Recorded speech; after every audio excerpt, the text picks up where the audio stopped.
Hey, welcome back. Come on in, get comfortable and settle in for tonight. I have been sitting with this story for a while now, turning it over, looking at it from different angles, and I keep coming back to the same thought. How much of what we think we know about the past is actually just the version someone wanted us to believe? Tonight we're going back to the Victorian era, and I want to warn you right now, it is not the story you have seen in the movies. No sweeping ballroom gowns and candlelit dinners with charming gentlemen. No Jane Austen love letters and happy endings stitched up neat and tidy. What I want to tell you tonight is the story underneath all of that. The story that did not make it into the paintings. The story of what it actually felt like to be a woman inside a Victorian home in the most powerful empire the world had ever seen. And here is the thing that got me the detail that made me stop and really think. At the height of the British Empire, when Queen Victoria herself sat on the throne as the most powerful ruler on earth, the women living beneath her reign could not open a bank account, could not sign a contract, could not keep the money they earned with their own two hands, could not even legally own the dress on their back if they were married. Let that sit for a moment. The queen of the most powerful nation on earth, and the women in that nation had almost no rights at all. That paradox, that extraordinary, almost dizzying contradiction is where our story begins tonight. The Victorian era technically runs from 1837 to 1901, 64 years, nearly the entire second half of the 19th century. And in those 64 years, Britain built railways across entire continents, sent explorers to the ends of the earth, and produced some of the greatest literature, science, and art in human history. It was also one of the most suffocating periods in recorded history to be a woman. Now, I want to be careful here because the Victorian era is one of those historical periods that people tend to romanticize, and honestly, I get it. The aesthetics are beautiful. The architecture is stunning. If you have ever walked through a Victorian neighbourhood at dusk with these brick facades and warm lamplight glowing in the windows, it does feel like stepping into something almost magical. But the thing about romanticising an era is that you tend to stand outside of it and look at the pretty window without thinking too hard about what was happening on the other side of the glass. So tonight we're going through the window. We're stepping inside. To understand what life was really like for women in Victorian homes, you first need to understand the idea that ruled everything. And I mean everything: the law, the medicine, the religion, the education, the architecture, even the clothing. It was called the doctrine of separate spheres. The premise was elegantly simple and deeply convenient if you were a man designing the rules anyway. Society, it was argued, had two distinct worlds. There was the public sphere, the world of business, politics, law, commerce, intellectual life. That was the man's world. And then there was the private sphere, the home, the hearth, the children, the quiet domestic interior. That was the woman's world. And these two worlds were not supposed to overlap. Men went out into the harsh, competitive, morally compromised world every day and did the difficult work of running civilization. Women stayed home and created a sanctuary, a soft, clean, morally pure space to which those men could return each evening to be restored. On its face, it almost sounds considerate. Like you go out and wrestle with the world, dear, and I will make sure dinner is warm and the house is lovely when you return. But here is what that arrangement actually meant in practice. A woman's entire identity, her entire purpose, her entire legal and social existence was defined by that domestic space. She was not a citizen with rights. She was a manager of a household, a moral ornament, a symbol of her husband's success and respectability. And the moment she stepped outside of that role, the entire apparatus of Victorian society came down on her. I want to talk about the law for a moment because I think this is where the reality really starts to land. Before 1882, when a woman in England married, she essentially ceased to exist as a legal person.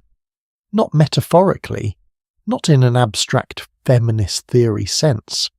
I mean literally under the actual written law of the land, her legal identity was absorbed into her husband's. There is a famous definition written by the English jurist William Blackstone back in 1765, and it was still the operating principle of Victorian family law well into the 19th century. He wrote that by marriage the very being or legal existence of a woman is suspended or at least incorporated into that of her husband. Suspended. Not limited, not restricted. Suspended. Like it simply went on pause, like a life you could put on hold until the law decided otherwise. What did that mean in practice? It meant that anything a woman owned before she got married, her savings, her clothes, her jewellery, any property she inherited from her family legally transferred to her husband on her wedding day. Not because he asked for it, not because she agreed, because the law said so. It meant that any money she earned after marriage from selling crafts, from working as a governess, from any labour at all, belonged to him the moment she received it. She could not keep it. She could not spend it without his approval. She could not open a bank account in her own name. It meant she could not sign a lease, could not initiate a lawsuit, could not make a will. And it meant, and this is the part that still genuinely unsettles me, that even her children were legally his property. If a marriage ended, the father had automatic custody. The mother had no claim to her own children. Now, when I first started really digging into the specifics of all this, my first instinct was to think, well, yes, but surely this only applied in the most extreme cases. Surely most marriages were loving partnerships, and the law was just a technicality nobody actually invoked. And I had to correct myself, because that line of thinking is actually one of the most common mistakes we make when we look at history. We assume that because something was rarely enforced harshly, it was rarely harmful. But there is another kind of harm, quieter, more constant, more deeply woven into the fabric of everyday life. The harm of knowing what the law says about you. The harm of living every single day with the awareness that your security, your children, your financial survival, all of it depends entirely on the goodwill of one person. That is not a technicality. That is the architecture of a life. And what is fascinating and honestly kind of heartbreaking is that many Victorian women genuinely believed this arrangement was correct. Not just accepted it, believed it. That is the real power of an ideology. It does not need to lock you in a room, it just needs to convince you that you belong there. Women were taught from childhood that the domestic sphere was their natural calling, that their softness, their emotionality, their capacity for nurturing these were not limitations. They were gifts, special feminine gifts that made women uniquely suited to the sacred work of the home. A writer named Sarah Stickney Ellis published an enormously influential series of books in the 1840s. Books with titles like The Wives of England and The Mothers of England and The Daughters of England essentially conduct manuals for how a proper Victorian woman should think and behave. And in them she wrote that women must be content to be inferior to men, not reluctantly inferior, contentedly inferior, as though the key to happiness was simply making peace with your place. These books sold by the hundreds of thousands. They were given as gifts at weddings. They sat on parlour shelves alongside the Bible. And here is the detail I keep turning over in my mind. Sarah Stickney Ellis was herself a published author, a working writer, a woman who earned her own income from her words. And yet the message she was selling was, stay home, be quiet, ask nothing for yourself. I'm not saying she was cynical. I genuinely think she believed what she wrote. And that to me is the most revealing thing of all. When a system has existed long enough, even the people it constrains become its most loyal defenders. Now, I mentioned at the start that this was the most powerful empire in the world, and that is important context, because Victorian England was not just a domestic story, it was a global story. By the mid-19th century, Britain controlled roughly a quarter of the Earth's land surface. The wealth flowing into London was staggering, and that wealth built the middle class, a new prosperous aspirational class of merchants and professionals who were the primary audience for everything we associate with Victorian domesticity. For middle-class families, the home was not just a place to live, it was a statement. It was the visible proof of a family's respectability, their values, their standing in the community. And who was responsible for that statement? The wife. She was the one who managed the household, who made sure the curtains were clean and the silver was polished and the children were well behaved and the meals were served correctly. She was in a very real sense the brand manager of the family's public image, only she received no salary for it, no credit, no recognition outside the walls of the home. When her husband rose in society, it was his success, the fact that she had made that rise possible by freeing him from every domestic responsibility, by creating the stable home from which he could operate, by raising the children and managing the staff and maintaining the relationships. None of that counted. Because she was just doing what was natural, she was just fulfilling her sphere. And I think this is where the real emotional weight of this story lives. Not in the dramatic injustices, though, those are real and we will get into them in detail as we go. But in this quieter, more pervasive thing, the erasure, the invisibility. Think about what it means to spend your entire adult life working hard at something, and have that work be categorically defined as not work, to be competent, intelligent, capable, and have all of those capacities channeled exclusively into a space that the world has agreed does not count. Victorian women were not by and large sitting idle. Running a household in the 19th century was genuinely difficult, labour-intensive work. Before the age of the modern appliances, coal dust from the stoves coated everything, the windows, the furniture, the curtains. Laundry was done by hand in zinc tubs, often for hours.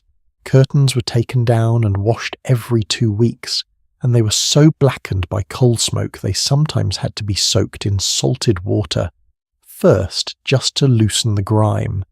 Food had to be prepared from scratch every single day. But none of that was considered real work. Real work was what the husband did. The woman was simply present, simply maintaining. And that framing, that categorization had consequences that rippled far beyond the individual household. It shaped how women were educated, what they were allowed to dream, what they believed themselves capable of, and perhaps most critically, what they believed they deserved. One of the things I find most striking about this period, and I have thought about this a lot, is how perfectly designed it all was. Not designed by any single person, not some Victorian villain twirling his moustache and plotting women's oppression, but designed by accumulated habit, economic incentive, religious tradition, and legal precedent, all reinforcing each other over centuries. The ideology said women belonged at home, so women were not educated for anything outside the home. Because they were not educated, they could not support themselves if they left. Because they could not support themselves, they had no choice but to marry. Because they had to marry, they were entirely dependent on their husbands. And because they were entirely dependent on their husbands, the law felt comfortable giving those husbands near total control. Every part of the system held every other part in place. It was not a cage with a visible lock. It was a cage made entirely out of the assumption that this was just how things were. How things had always been, how things were meant to be.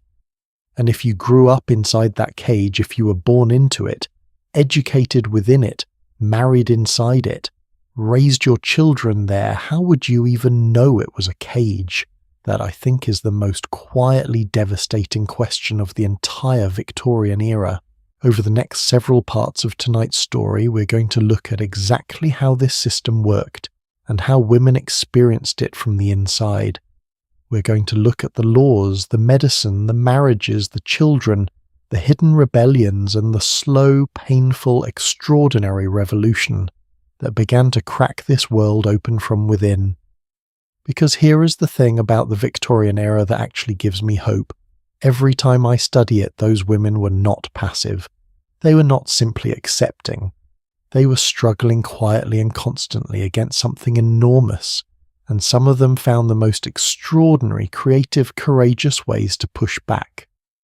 But first we need to understand exactly what they were pushing back against. And the place to start is with a poem so famous, so beloved and so dangerous that decades later one of England's greatest writers said she had to murder it before she could think clearly. That poem had a name that sounded perfectly innocent. It was called The Angel in the House. And it may have done more damage to more women than any law parliament ever passed. So that poem, I mentioned it at the end of the last part, and I want to come back to it properly because I think if there is one single cultural artifact that captures everything wrong with how Victorian society thought about women, this is it. The Angel in the House, published by Coventry Patmore in 1854. Now, before I tell you what is in it, I want to ask you something. Have you ever heard a compliment that the more you thought about it, the more it started to feel like an insult? The kind of thing that sounds like praise on the surface, but is actually a very elegant way of keeping someone in their place. That is this poem. Coventry Patmore was a poet, a librarian at the British Museum, and by all accounts a man who genuinely believed he was honouring women. The poem was written as a tribute to his wife Emily. It was a love poem in the traditional sense, and in the culture of the time it was received as exactly that, a beautiful romantic celebration of feminine virtue. The poem tells the story of a courtship and marriage, and in it Patmore describes his ideal wife with a kind of reverent, almost worshipful devotion. She is gentle, she is pure, she is patient. She exists in the poem entirely in relation to the men around her, as daughter, then as wife, then as mother.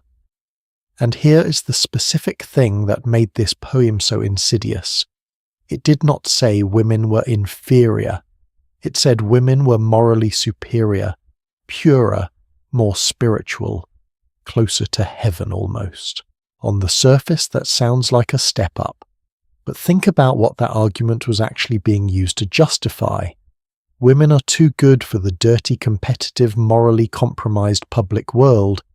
They're too pure for business and law and politics. Their spiritual gifts are best preserved in the home away from all that ugliness. Do you see how that works? The compliment and the cage are the same thing. The praise is the prison. The poem became one of the most widely circulated pieces of writing in the entire Victorian era. By some estimates, between 1854 and the end of the century, it went through dozens of editions and sold hundreds of thousands of copies across Britain and America both. It was quoted in sermons. It was referenced in conduct manuals. Young women were encouraged to read it as a model for the kind of wife they should aspire to become. The title itself, Angel in the House, entered the language as a common phrase, a shorthand for the ideal Victorian wife. A woman who was endlessly patient, endlessly giving, endlessly self-effacing. A woman who had no needs that inconvenienced anyone. A woman who existed in some sense not as a person at all, but as a function. A warmth-generating, comfort-providing, morally stabilizing function. And when I say it entered the language, I mean it really did. Women began to describe themselves using this framework. Men began to evaluate potential wives against this standard. The phrase showed up in court cases, in medical literature, in divorce proceedings. If a woman behaved in ways that deviated too dramatically from the angel ideal, if she was too assertive, too intellectual, too sexually independent, too financially ambitious, that deviation could and would be used as evidence against her in legal settings. The poem was not just popular, it was operational. Now fast forward to 1931. Virginia Woolf, one of the greatest writers Britain ever produced, gave a speech to a group of professional women, and in it she made a confession that I think is one of the most honest and surprising things any writer has ever said publicly. She said that whenever she sat down to write, she found herself haunted by a presence, a kind of internal voice, and she described that voice in very specific terms. It was sympathetic, it was charming, it was utterly unselfish, it flattered, it deceived, it encouraged her to be agreeable, to soften her opinions, to never let anyone see that she had a mind of her own that might challenge or disturb. And she said she recognized that presence. She called it the angel in the house. Then she said something extraordinary. She said she had to kill it, that before she could write a single honest sentence, she had to locate that voice in herself and strangle it, because if she did not, it would have plucked the heart out of everything she wrote. Now think about when Virginia Woolf was speaking. This is 1931. Patmore's poem was published in 1854. That is 77 years. Nearly 8 decades had passed since this poem first circulated, and Virginia Woolf, educated, brilliant, living in a completely different world from the mid-Victorian women we are talking about tonight, was still fighting that voice inside herself. That to me is the real measure of how deeply this ideology had been planted. Not in laws you could repeal, not in institutions you could dismantle, but inside the minds of the women themselves. So what did the angel actually look like in practice, not the poem? Real life. Because it is one thing to write beautifully about a wife who radiates pure goodness. It is another thing to be that wife on a Tuesday morning when the coal stove has gone out and the baby has not slept, and your husband is irritable about something that happened at his office and expects you to absorb all of that quietly and return to him only warmth. The conduct literature of the Victorian era, and there was a lot of it, an absolute mountain of it, was surprisingly specific about what the angel was supposed to do and feel on a practical day-to-day level. She was supposed to manage the household entirely, but invisibly. Her management was supposed to be so seamless that it felt effortless. A husband was not meant to notice the logistics. He was meant to come home and find everything simply right. Dinner at the right time, children clean and presentable, the house calm and orderly. If something went wrong, if dinner was late, if a servant made a mistake, if a child misbehaved, that was the wife's failure. Her visible failure because the household was her domain, and therefore her responsibility. But if everything went right, that was simply Tuesday, simply how things were supposed to be. Nothing special, nothing worth remarking on. There is a particular kind of exhaustion that comes from doing important work in a system that refuses to recognize it as work at all. And I have been thinking about this a lot lately actually, because it is not entirely a historical phenomenon. But in the Victorian era, that erasure was not just cultural, it was codified. It was built into the law, the medicine, the religion, and the language itself. Let me tell you about a woman named Eliza Lynn Linton. Linton was a journalist, one of the first salaried female journalists in England, actually. She worked for the Saturday Review in the 1860s, and she was sharp, prolific, and genuinely talented. She also wrote one of the most controversial pieces of the entire Victorian era, an 1868 essay called The Girl of the Period. In this essay, Linton absolutely savaged the modern young woman. She accused her of being vain, shallow, obsessed with fashion and flirtation, uninterested in the domestic virtues that made a good wife and mother. She held up the idealized English girl of the past, quiet, modest, home-loving, as the standard from which the current generation had catastrophically fallen. The essay caused a sensation. It was reprinted, debated, responded to, argued over. Society ladies quoted it approvingly at dinner parties. Young women wrote furious letters to newspapers in response. But here is what makes this story genuinely fascinating to me, and what I think most people miss when they encounter it.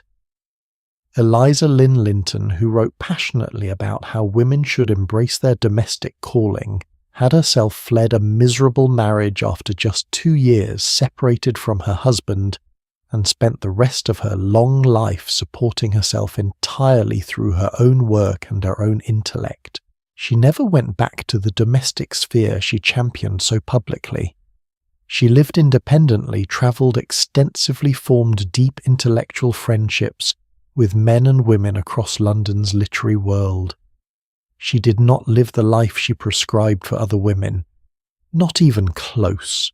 And I do not say that to condemn her. Human beings are complicated, and the pressures that shaped her public positions were real, but it is one of the most revealing contradictions I've ever encountered in this period, because it shows exactly how far the angel ideal was from lived reality, even for the women who defended it most loudly. What I find myself coming back to the more I read about this is a question about sincerity. How many Victorian women genuinely internalized the angel ideal, and how many were simply performing it, wearing it as a kind of protective colouring the way you learn to present what is expected of you in order to survive a system? And the honest answer is, we cannot fully know. Because the very nature of that performance was that it left very little trace. Women's inner lives in this period are by historical standards remarkably difficult to recover. Diaries were kept, yes, but often with the knowledge that they might be read by husbands or family members. Letters were written, but carefully. Most of what women felt in private was either never written down or written down and then destroyed. What we have mostly is the public record. The conduct manuals, the poems, the legal documents, the medical case notes, and those sources by definition tell us what society wanted women to be far more clearly than they tell us what women actually were. But occasionally you find something that slips through. A diary entry with an unguarded moment. A letter with a sentence that obviously went further than the writer intended. A memoir written late in life when there was nothing left to lose. And in those moments you catch a glimpse of something real. Something that was there all along underneath the performance. A woman who was tired. A woman who was furious and had nowhere to put it. A woman who was so much more than the role she'd been handed, and who knew it, and had no idea what to do with that knowledge. There is a woman named Florence Nightingale. And yes, you know her name, everyone does, but I want to tell you something about her that tends to get left out of the famous story. Before Florence Nightingale went to the Crimea and became the lady with the lamp, before she revolutionized nursing and became one of the most celebrated women in the world, she spent more than a decade trapped in exactly the angel in the house dynamic we've been describing. She was born in 1820 into a wealthy, cultured English family.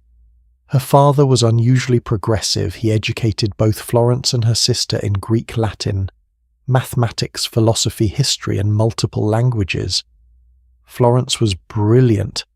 Anyone who spent 5 minutes with her could see it, and she knew from a relatively young age that she wanted to work, specifically that she felt called to work in nursing, which at the time was considered a deeply disreputable profession, associated with the uneducated, the poor, and occasionally the morally suspect. Her family was horrified. For years, Florence Nightingale was pressured, pleaded with, and emotionally manipulated by the people who loved her most into staying home, staying respectable, fulfilling the role her class and her sex demanded of her. Her mother wanted her to marry. Her sister thought nursing was beneath them. The social expectation was suffocating and constant. In her private writings from this period, which were only published much later, Nightingale described what that decade felt like with a raw, almost shocking honesty. She wrote about the way time would pass in an upper-class household, with nothing of any substance accomplished, visitors arriving and departing, needlework done, and undone meals eaten, social calls made and returned. She wrote about what it felt like to have a mind that wanted to work and a world that insisted it rest. She was not dramatic about it. She was precise, clinical almost in the way she dissected her own frustration. but the pain in those pages is completely legible across a century and a half of distance. She called those years her nightmare, not a metaphor, her actual nightmare. And Florence Nightingale was one of the lucky ones. She eventually got out. She had a father who, despite the family's initial resistance, ultimately supported her when it mattered. She had the resources and the determination to push through. Most women did not have that. Most women stayed inside the dream that was not a dream at all. I want to pause here and be honest about something, because I think it would be too easy, and honestly too convenient, to look at this from the outside and simply shake our heads at how backward it all was. The angel in the house ideology did not survive and flourish for 64 years because Victorian people were uniquely cruel or uniquely stupid. It survived because it answered real needs. It gave meaning to an enormous amount of invisible labour. It provided a framework for social stability in a period of disorienting rapid change, industrialisation, urbanisation, empire, science, questioning religion. The home really was for many people a genuine refuge, and women in that era were not simply victims of a story that happened to them. Many of them were active, intelligent participants in shaping that story, even when they were doing so within severe constraints. The question was never really whether women were capable, it was whether the world was willing to see it. That gap between what women were and what the world was willing to acknowledge is where all the quiet struggle lived. By the end of the Victorian era, Patmore's poem was beginning to look different to a new generation of women. The daughters and granddaughters of the women who had read it adoringly were starting to ask questions the poem had never anticipated. If the angel was so pure, so morally elevated, why did she have no legal rights? If the domestic sphere was so sacred and important, why did it carry no financial value? If a woman's influence over her family was so powerful and so crucial, why was she not trusted with any influence beyond her front door? The poem did not have answers to those questions. It had never needed to, because no one had been supposed to ask them. But women were asking them, quietly at first, and then less quietly. In drawing rooms and in pamphlets in courtrooms and in lecture halls, in the diaries they kept and the letters they burned. And what was going to happen next, the mechanism by which that quiet asking began to have real consequences, starts with something so basic, so fundamental, that the Victorians had found an almost artful way to pretend it did not exist. It starts with the legal reality of what happened to a woman the moment she said yes, the moment she signed her name on a marriage certificate and in doing so legally ceased to exist. That story is where we are headed next, and I promise you, it is stranger and darker, and in some ways more hopeful than you might expect. There is a legal term I want you to hold on to for the next few minutes. Coverture. It sounds almost elegant, does it not?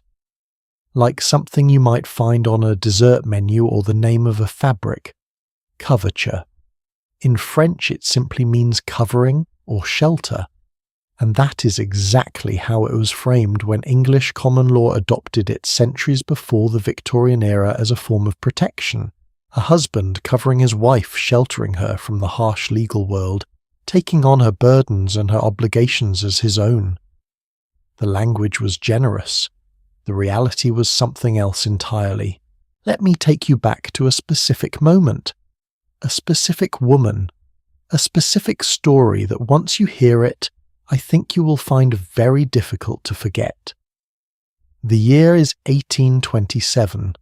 A woman named Caroline Norton is 20 years old and has just married a man named George Norton. By the standards of the time, it is a reasonable match. George Norton is a barrister, later a member of Parliament from a respectable family. Caroline is witty, beautiful, socially brilliant, and already showing signs of real literary talent. Within a few years, the marriage has become a misery. George Norton is by most accounts a man of erratic temper and considerable jealousy. The accounts of what went on inside their home during those years are uncomfortable to read even now. Caroline would later describe a marriage marked by regular cruelty, not metaphorical cruelty, but the physical kind. She described being struck, being thrown across a room, being left injured, and having nowhere to go and no one to tell who had any legal power to help her. Because here is what coverture meant in practice for Caroline Norton. She could not leave and take her children. The children were his legally. She had no claim to them whatsoever. She could not take her own earnings. Caroline was a successful writer, her poems sold well, her plays were performed in London, she made real money from her pen. But under coverture, every penny of that income legally belonged to George Norton the moment it arrived. He could take it, and she had no recourse. She could not sue him. As a married woman, she had no legal standing to bring a case. She was not in the eyes of the law a person who could sue. She could not even leave and claim any kind of legal separation without his cooperation, because the grounds required for divorce were so stringent and so deliberately stacked against wives that they functioned in practice as no option at all. Think about what that means. Truly think about it. This is a woman who is educated, talented, socially connected, earning her own income, and she is as legally trapped as if she had been locked in a room with no key. George Norton eventually did something that even by Victorian standards was considered a low move. He accused Caroline of having an affair with the Prime Minister Lord Melbourne.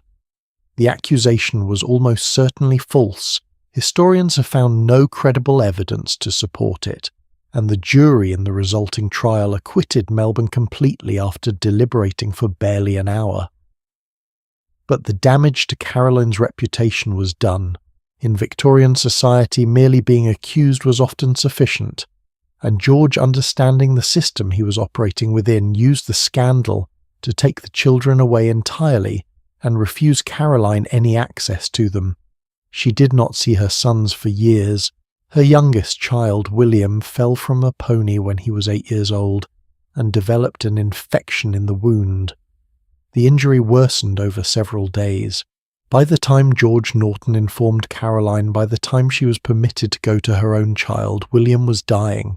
He died in her arms within a few hours of her arrival. She had not been there. She had not known. Her son had been sick for days and nobody had told her because the law did not require them to. I am going to say that again because I think it needs to sit for a moment. Her son was dying, and the law did not require anyone to tell her.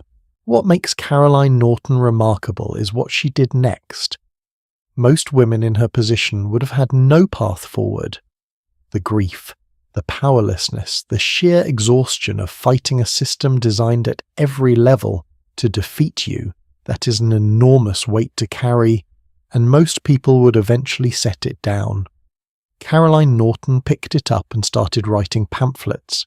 She wrote directly to members of Parliament. She published detailed, argued legally specific documents laying out exactly what the law did to women like her. She wrote about the Custody of Infants Act, which had no provision for mothers at all. She wrote about the contradiction of a system that held women morally responsible for their children, while simultaneously declaring those children not legally theirs. Her writing was not hysterical. That is the thing that strikes you when you read it. It is measured and precise and devastatingly logical. She was making legal arguments in an era when women were not supposed to be capable of making legal arguments, and it worked. In 1839, largely as a result of Caroline Norton's campaign, Parliament passed the Custody of Infants Act. It was a limited victory. Mothers of what the law called unblemished character could now petition for custody of children under the age of 7. 7, and only if the mother had not been convicted of adultery. The bar was almost insultingly low. But it was the first time in English legal history that a mother had any statutory right to her own children at all. Caroline Norton never fully benefited from the law she had fought for. Her own situation remained complicated for years afterward. She spent much of her adult life in a legal limbo, publicly recognized as a woman of talent and influence privately, without the rights that recognition should have carried. She once wrote with a kind of quiet fury that I find completely understandable, "I exist and I suffer, and the law consigns me to silence." That sentence, written in the 1850s about a system that was the law of the land. I exist and I suffer, and the law consigns me to silence. Now I want to step back from Carolyn's story for a moment and look at the broader architecture of what coverture actually did to ordinary Victorian women, not the celebrated ones, not the ones with literary careers and parliamentary connections, but the ones whose names we do not know. Because the effects of coverture were not just dramatic and obvious like losing custody of children, they were woven into the smallest transactions of daily life in ways that were constant and grinding and almost impossible to escape. Consider this: a married woman in Victorian England could not sign a lease on a house. If she needed to rent a room, she needed her husband's signature or her husband's permission to act on her behalf. If she had no husband, if she was widowed or separated, or if her husband had simply abandoned her, the practical complications multiplied enormously. She could not enter into a contract, which meant she could not hire workers, could not make formal business arrangements, could not even in many circumstances make purchases on credit without her husband's involvement. If someone owed her money, genuinely legally owed her money, she could not sue to collect it in her own name. Her husband would have to bring the suit. If he refused, or if he was absent, or if he was the one who owed her the money, she had essentially no remedy. And here is one that I think is particularly cruel in its specificity. If a husband abandoned his wife, entirely walked out and disappeared, never came back, took no responsibility for his family, he still legally controlled her property. She could not sell assets to feed her children without his signature, and she could not get his signature because he was gone. The law had in effect created a way for a man to both abandon his obligations and retain his power simultaneously. There is a question I get asked sometimes when I talk about this period, and I want to address it directly, because I think it is genuinely worth sitting with. The question is, why did women accept this? And I understand why people ask it. From where we stand today, this system looks so obviously, almost cartoonishly unjust that it seems impossible to imagine anyone tolerating it. And the implication behind the question is sometimes a subtle kind of blame. Why did they not simply refuse? The answer has several layers, and none of them are simple. The first layer is that many women did not fully know the details of what the law said about them until they needed to rely on it. The legal intricacies of coverture were not taught to girls. They were not explained at the altar. A woman might live her entire married life without ever needing to test the legal boundaries of her situation. If her husband was kind, if the marriage was stable, if she never found herself in a position of needing to act independently. The cage was only fully visible when you tried to walk out of it. The second layer is that refusal was not actually a meaningful option for most women in practical terms. To refuse to marry was to choose a life of severe social marginalization, and for most women, genuine financial precarity. A middle-class woman who remained unmarried was dependent on her father, then on her brothers, then on the charity of relatives. She had almost no path to financial independence. The few respectable options available to her governess schoolteacher, eventually clerical work later in the century, paid so little that true independence was barely achievable. And the third layer is the one I think is most important and most often overlooked. Women were not passive objects who had things done to them. Within the constraints of the system, they exercised real intelligence, real agency, real power, often in ways the system did not formally recognize. They built networks. They kept meticulous accounts that their husbands depended on. They negotiated the social landscape of their communities with the sophistication that shaped the opportunities available to their entire families. The tragedy is not that Victorian women were powerless. The tragedy is that so much of their power was deliberately made invisible, deliberately kept, informal, deliberately excluded from the legal and economic structures that would have given it real protection. Let me tell you about a different kind of woman to show you another face of this same story. Her name was Harriet Martineau. She was born in 1802 in Norwich into a moderately prosperous family.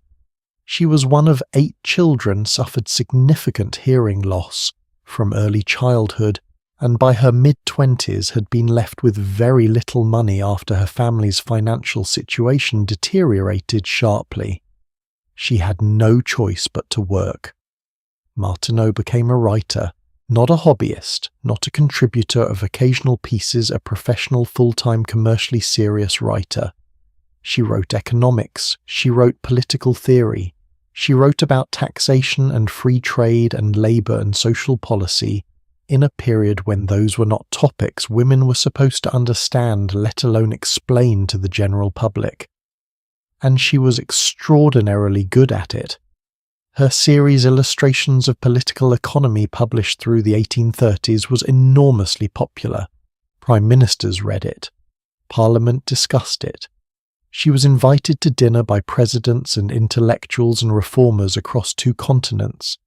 She travelled to America and wrote one of the most perceptive accounts of American society published in the 19th century. She was by every external measure one of the most influential public intellectuals of her age. She also never married, not because no one was interested. There were proposals. She turned them down, or circumstances prevented the marriages from happening, and eventually Martineau made the decision explicitly and publicly she preferred independence. In a letter she wrote later in life, she described what it felt like to live as an unmarried woman with her own income and her own household, and the word she used most was free. Not happy, though she also said she was happy. Free. The ability to work on what she chose, to go where she wanted, to manage her own affairs, to organise her days around her own purposes rather than someone else's. She understood with absolute clarity that what she had was the exception, that for most women that freedom was not available. And she spent a significant part of her career writing about exactly why that was and exactly what needed to change. The Married Women's Property Act of 1870 was the first real legal crack in the structure of coverture. Under its provisions, a married woman could keep her own wages and any money she inherited, rather than having it automatically transfer to her husband. This sounds so basic as to be almost embarrassing. She could keep her own wages, but it was genuinely revolutionary in the context of the existing law. Then, in 1882, a more comprehensive act extended those protections to all property, not just earnings. A woman could now, for the first time in English legal history, own and control property in her own name throughout her marriage. These were real victories. They were hard fought and hard won, and the women who campaigned for them deserve to be remembered. But I want to be careful not to present them as the end of the story, because they were not. The acts changed property law. They did not change the culture, the medicine, the social expectations, or the dozens of other mechanisms by which Victorian society kept women in their place. And there is one detail about the 1882 Act that I think is particularly telling. When the Married Women's Property Bills were debated in Parliament, a significant portion of the debate was not actually about whether women deserved equal rights. It was about whether giving women property rights would cause arguments in the home. I want to read that back to you. The concern as recorded in parliamentary debates was that if wives had their own property, it would lead to disputes between husbands and wives, and disputes would undermine the harmony of the household. And a harmonious household was the cornerstone of society. Therefore, perhaps women should not have rights. Because rights might cause arguments, the logic, once you lay it out plainly, is almost dizzying. It is not even pretending to be about justice. It is openly, explicitly about keeping women compliant in order to preserve a particular kind of domestic peace. And the question I keep returning to is peace for whom? What coverture did at its deepest level was not just strip women of legal rights. It stripped them of legal personhood. And there is a difference between those two things that I think matters enormously. Rights can be granted, incrementally adjusted, expanded, but personhood is foundational. It is the thing underneath all the rights, the basic recognition that you are a subject with interests and a perspective, not an object to be managed and accounted for. When Victorian law said that a married woman's identity was suspended, absorbed into her husband's, it was not just making a statement about property and contracts. It was making a statement about what kind of being a woman was. And that statement, that foundational bedrock statement, took far longer than any single act of Parliament to fully dismantle. In some ways, the argument could be made that we are still dismantling it. But that is a conversation for a later part of tonight's story. Because right now I want to take you somewhere a little more intimate, away from the courtrooms and the parliamentary debates and into the actual physical space of the Victorian home, into the kitchens and the parlors and the bedrooms and the nurseries. Because the law was one cage, the body was another. And what Victorian society did to women's physical lives, the way it shaped and constrained and quite literally corseted the female body into a particular form, is a story that is simultaneously stranger, more painful and more darkly fascinating than almost anything else we have covered tonight. That is where we are going next. Alright, let us go inside. Not into the grand parlours and drawing rooms you've seen in period dramas, though we will get there. Let us start somewhere more fundamental than that. Let us start with the body itself, because before we can understand what the Victorian home did to women emotionally and legally and socially, we need to understand what it did to them physically. And I mean that quite literally. The Victorian era had opinions about the female body that were so specific, so elaborate, and in many cases so medically bizarre, that when you first encounter them you genuinely cannot tell if you are reading history or satire. You are reading history. I checked. Picture a Wednesday morning in 1865.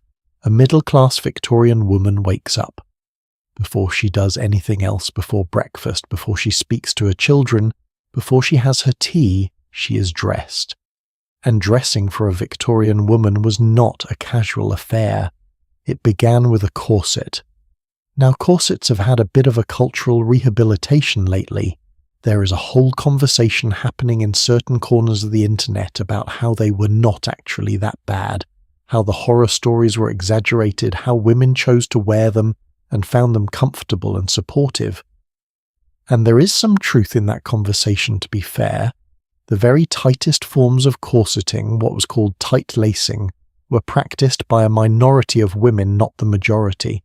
Most Victorian women wore moderately fitted corsets that by the standards of the time were considered perfectly normal undergarments.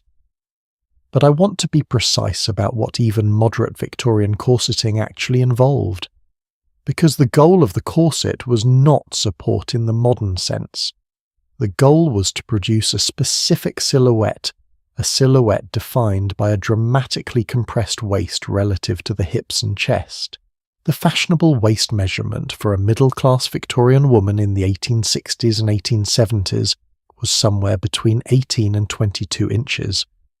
A natural adult waist, depending on the individual, tends to run considerably larger. Doctors of the period documented the physical consequences of long-term corseting with considerable detail. Compressed ribs, displaced organs, difficulty breathing deeply. Women who had worn corsets since adolescence, and many had because girls were put into stays from a young age, sometimes had ribs that had visibly altered shape over the years. One physician writing in 1887 noted that he could identify women who'd been tightly corseted throughout their teens by examining their skeletal structure alone, and yet the corset persisted through decade after decade of medical criticism because the silhouette it produced was not merely a fashion preference. It was a social signal. It communicated class respectability, femininity, and self-control. A woman who did not wear a corset was not just unfashionable. She was morally suspicious. She was letting herself go, which in Victorian terms meant she was failing at the fundamental project of being a proper woman. The external shape of the body was, in other words, a performance of internal virtue. And that equation, the idea that a woman's physical appearance was a direct reflection of her moral character, ran much deeper than corsets. Let us talk about a medical diagnosis that was, for a period in the late Victorian era, genuinely one of the most commonly cited conditions in women's medical records. It was called hysteria. The word comes from the Greek word for uterus, which tells you everything you need to know about how seriously it was taken as a scientific concept. The basic idea, which had been circulating in medical thinking since ancient times, was that certain emotional and behavioral disturbances in women were rooted in their reproductive biology. Women were by their nature more susceptible to nervous disorders. Their bodies made them emotionally volatile. Their physiology made them prone to irrationality. In the Victorian era, this ancient prejudice got dressed up in the language of modern medicine, and the result was a diagnostic category so broad it could encompass almost anything. A woman who was sad could have hysteria. A woman who was angry could have hysteria. A woman who was anxious or excitable or easily fatigued or emotionally flat, or who cried too much or who did not cry enough, or who had physical symptoms that her doctor could not otherwise explain, all of these could be and were diagnosed as hysteria. The treatment options were varied, to put it diplomatically.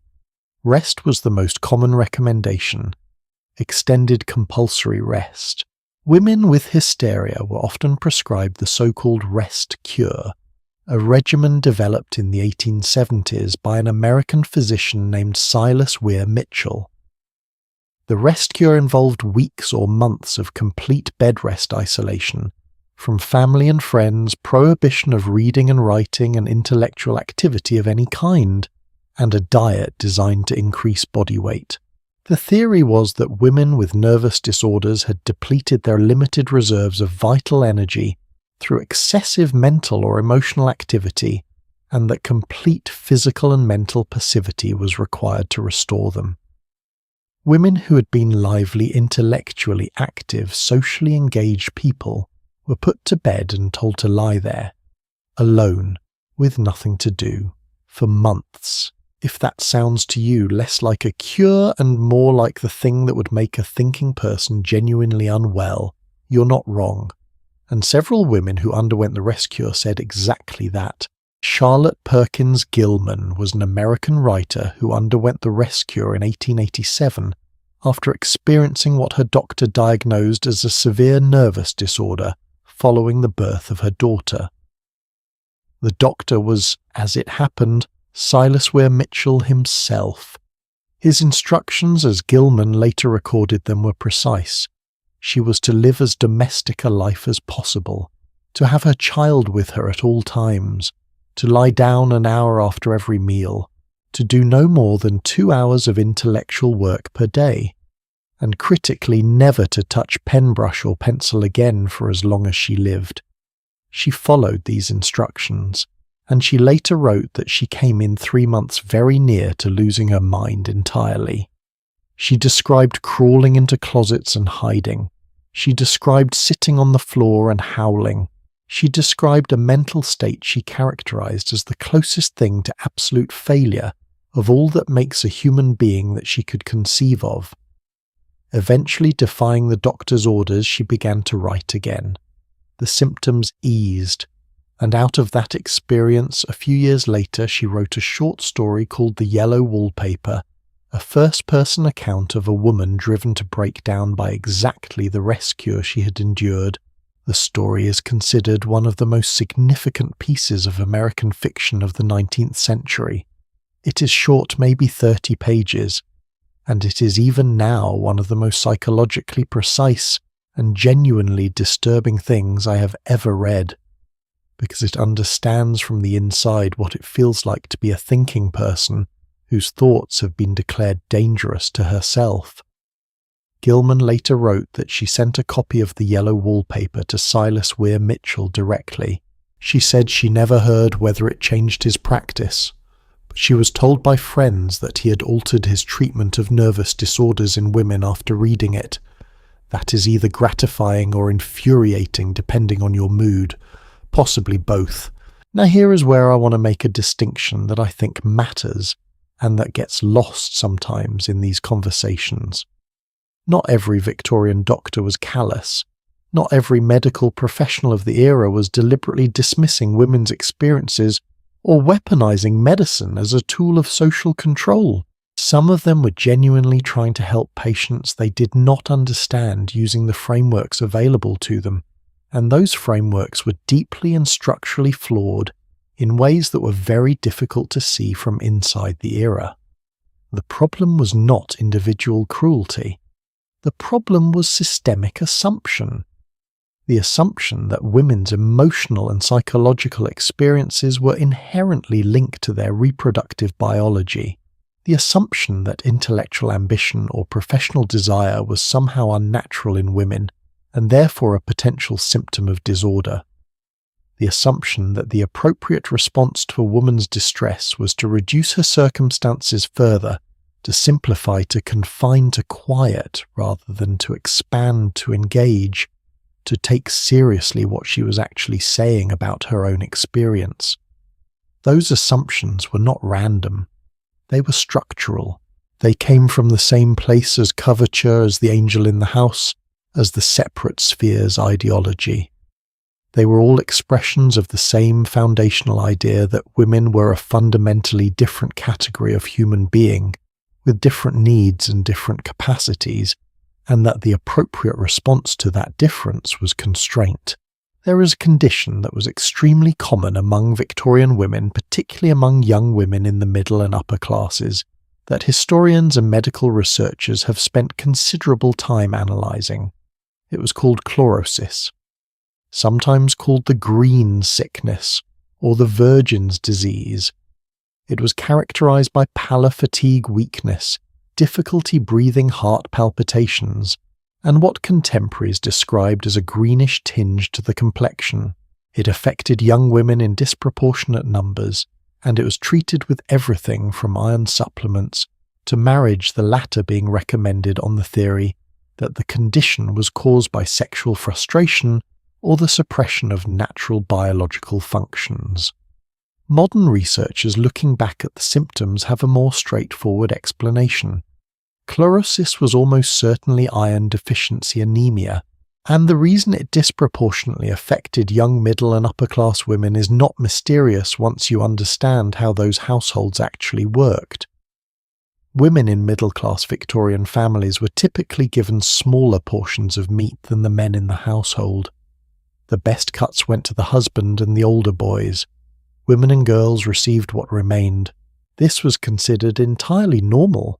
Men needed more sustenance because they were engaged in active, demanding work, while women who were sedentary and domestic required less. Meanwhile, those same young women were wearing garments that compressed their abdomens and restricted their breathing, limiting their physical activity and their capacity for exercise. They were being educated in accomplishments, music, drawing, needlework, rather than in subjects that would engage them physically or intellectually. They were living in many cases genuinely sedentary lives with restricted nutrition. The result was a condition that affected thousands of women, was treated as a mysterious medical puzzle, and was sometimes blamed on the women themselves, on excessive reading or insufficient piety, or a failure to embrace their domestic nature wholeheartedly enough. The women were anemic, they were being underfed, and the medical response was sometimes to recommend that they do less. Let me ask you something, and I genuinely want you to think about this rather than just moving past it.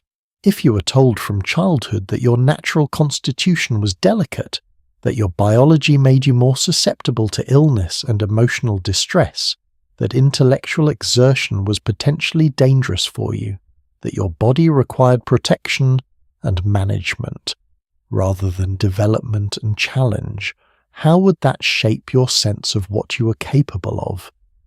Because that is what Victorian girls were taught, not always explicitly, sometimes through the specific things they were not permitted to do, sometimes through the way adults reacted when they showed intellectual ambition or physical boldness with concern rather than encouragement, with worry rather than pride. Girls in middle-class families were not typically permitted to run, literally run. It was considered unladylike and physically inadvisable.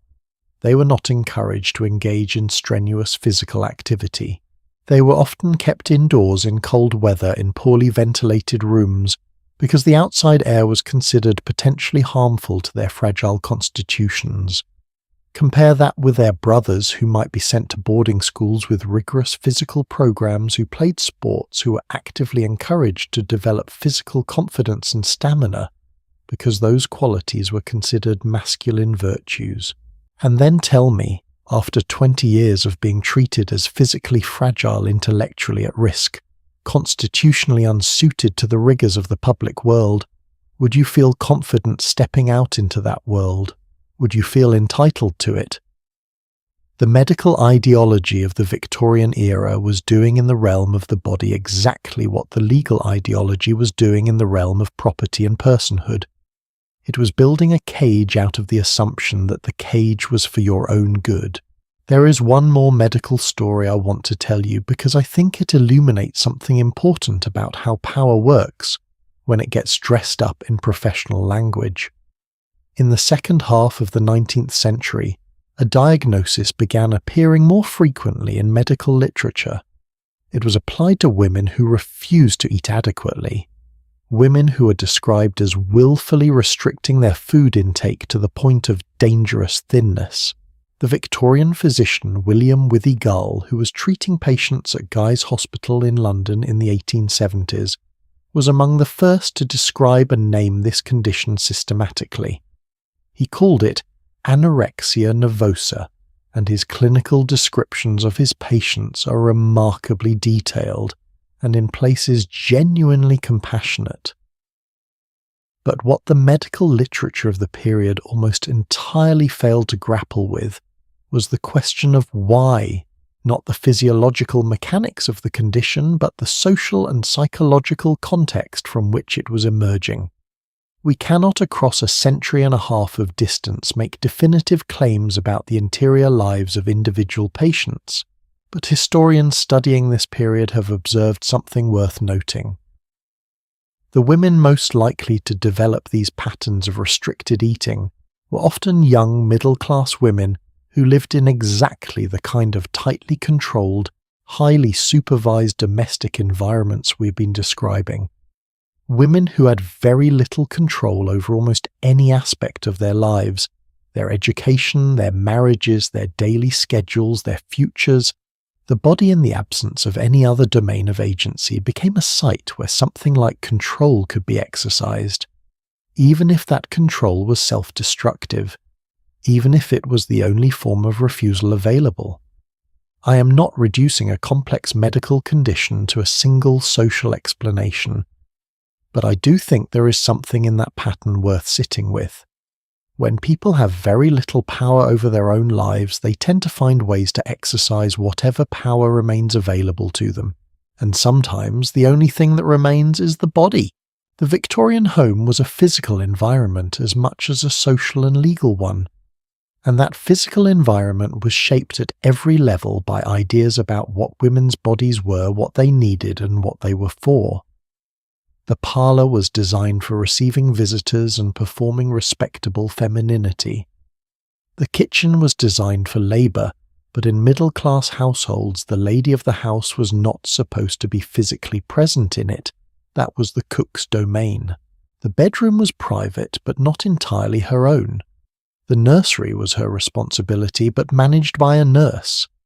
The garden was a permitted outdoor space, but walking in it at certain hours in certain weather required justification. It was in every sense a managed environment. A woman navigating a Victorian middle-class home was navigating a space that had been designed around a specific theory of what she was, and every room reflected that theory back at her. She could not escape it by going outside, because outside the home the theory intensified rather than relaxed. In the street, in the shops, in any public space, she was subject to scrutiny and judgment that evaluated her against the same ideal she could never quite reach. She could not escape it in her own mind entirely, because the theory had been installed there too by her education and her reading, and her mother and her church and every cultural message she had received since childhood, and yet within all of that constraint, within all of that managed and corseted and medically surveilled existence, something was stirring, something that the ideology had not fully accounted for. Because you can control what a woman owns, you can control what she wears, you can control where she goes and what she reads and how she spends her days, but you cannot, it turns out, fully control what she thinks about any of it. And what Victorian women were thinking behind the careful performances and the obligatory smiles and the meticulous household management was the question of what we are going to explore next. Because we have talked about the body and the law, we've talked about the ideal and the reality. Now it is time to talk about something that was in many ways the original architecture of all of it. The moment a woman signed her name and her future away in the same breath. The Victorian marriage itself, what it actually was, what it actually meant, and the extraordinary stories of the women who navigated it, some with grace, some with strategy, and some with a quiet, determined ferocity that the era never quite saw coming. Something I want you to imagine for a moment. You are 19 years old. It is 1858. You're sitting in a drawing room in London wearing something that weighs approximately 15 pounds and requires assistance to put on. Across the room, a man you have met perhaps 4 or 5 times in carefully supervised social settings is making conversation with your father. Your mother catches your eye from the other side of the room and gives you a look that contains an entire instruction manual in a single glance. This man, whose opinions on most subjects you have never been permitted to discover, whose temperament you've had no real opportunity to assess, whose habits and debts and private character are largely unknown to you. This man may within the next few weeks make an offer, and the question your family is quietly urgently asking is not whether you love him. The question is whether he is solvent. That is the Victorian marriage market, and it was a market in the most literal sense of the word. Let me give you some numbers, because I think the economics of Victorian marriage are genuinely under-discussed when people talk about this period, and without understanding the economics you cannot fully understand the choices or the absence of choices that women were navigating. A middle-class Victorian family in the 1850s and 1860s might have an annual income of somewhere between £300 and £800 a year, depending on the father's profession. Out of that income, they were expected to maintain a household, employ at least 1 or 2 servants, dress respectably, and crucially provide their daughters with a dowry sufficient to attract a suitable husband. A daughter without a dowry was a serious liability. A daughter with a generous dowry was an asset. This was not a sentiment people were shy about. It appeared in letters, in diaries, in legal correspondence, in financial planning documents. Fathers calculated their daughters' marriage prospects with the same directness they applied to any other financial investment. The woman herself in this calculation was simultaneously the product being sold and the person doing the selling. She was expected to present herself attractively, behave correctly, display the right accomplishments, and secure the best possible match, while pretending at every stage that none of this was happening. The entire performance had to look effortless and romantic and entirely free of commercial motivation. It was one of the more demanding double standards in a period that had quite a few. The season deserves its own moment here because it was the mechanism through which the marriage market actually operated for upper middle and upper class families. The London season ran roughly from May through July each year, and it was organised around a series of social events: balls, dinners, garden parties, opera evenings, presentations at court that functioned in practice as an extended, elaborate and extremely expensive marriage exhibition. Families with eligible daughters came to London for the season specifically to arrange introductions and facilitate matches. The cost of participating was substantial. A suitable wardrobe for a daughter being presented for the first time could run to hundreds of pounds. The rent for a suitable London house for 3 months, the entertaining, the carriages, the social subscriptions, all of this represented a significant financial outlay that many families stretched themselves considerably to afford. And the entire apparatus was justified by a single goal: getting the daughter married. Preferably well, ideally quickly before the investment had to be repeated the following year. A young woman who went through multiple seasons without securing a proposal was described as a failure in a way that was not metaphorical. She had failed at the central task her family and society had assigned her. The language used about such women was not cruel exactly, but it was relentless. She was on the shelf. She was left behind. She was a spinster in waiting. After 25 or so, she was simply a spinster, and the social meaning of that word in Victorian England was not merely that she had not married. It meant she had missed her fundamental purpose. Here is what I find genuinely fascinating about this, and what I think complicates the easy story. Some women chose it, deliberately, strategically, with their eyes open. Not many. The social and financial pressures against remaining unmarried were immense, as we have established. But there was a small and interesting population of Victorian women who looked at the marriage market, understood exactly what it was offering, calculated the cost and declined. The writer Mary Cholmondeley in the 1890s described the experience of receiving a proposal from a man she found perfectly agreeable but entirely unsuitable for her actual life. She wrote about sitting in the garden after he'd left and feeling, she said, as if she had just narrowly escaped something she could not quite name.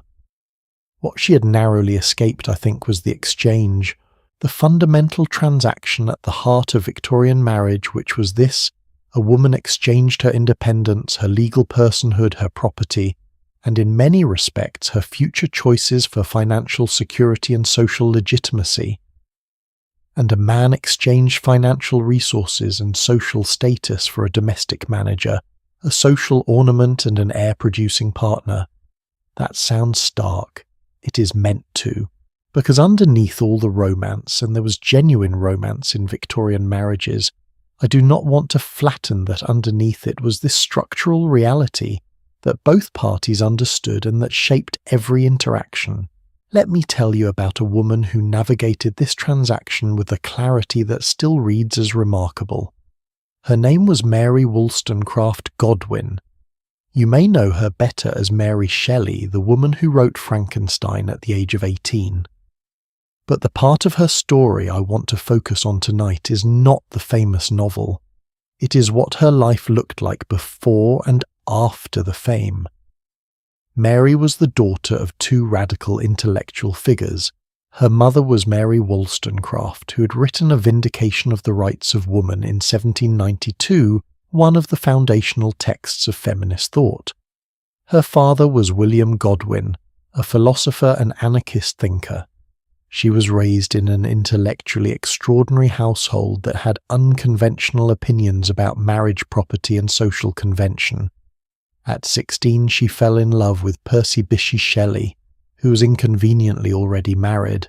She ran away with him to Europe, taking her stepsister with them in what was by any Victorian standard an act of spectacular social recklessness. They lived in poverty for years. Their first child, born prematurely, died within days. Mary recorded in her journal simply that she dreamed her baby was not dead, that she rubbed it in front of the fire and it came back to life. That is one of the most heartbreaking sentences I have ever encountered in a private document. Just that. The dream. the fire, the hope. Percy eventually married her after his first wife's death. Mary became Mary Shelley, and the life she lived after that, after his death in 1822 when she was 24 years old, was the life of a woman navigating Victorian society alone with a young son, a limited income, a complicated reputation, and a level of intellectual ability that the world around her was not fully equipped to accommodate. She wrote. She edited Percy's work. She published. She turned down offers of remarriage, including some from men who could have provided substantial financial security, because she did not want to lose the independence limited, financially precarious, but real that widowhood had paradoxically given her. She lived to be 53. She raised her son. She kept writing. What strikes me most about Mary Shelley is not the famous novel, brilliant as it is. It is the 40-odd years of quiet, determined, imperfect navigation of an impossible situation.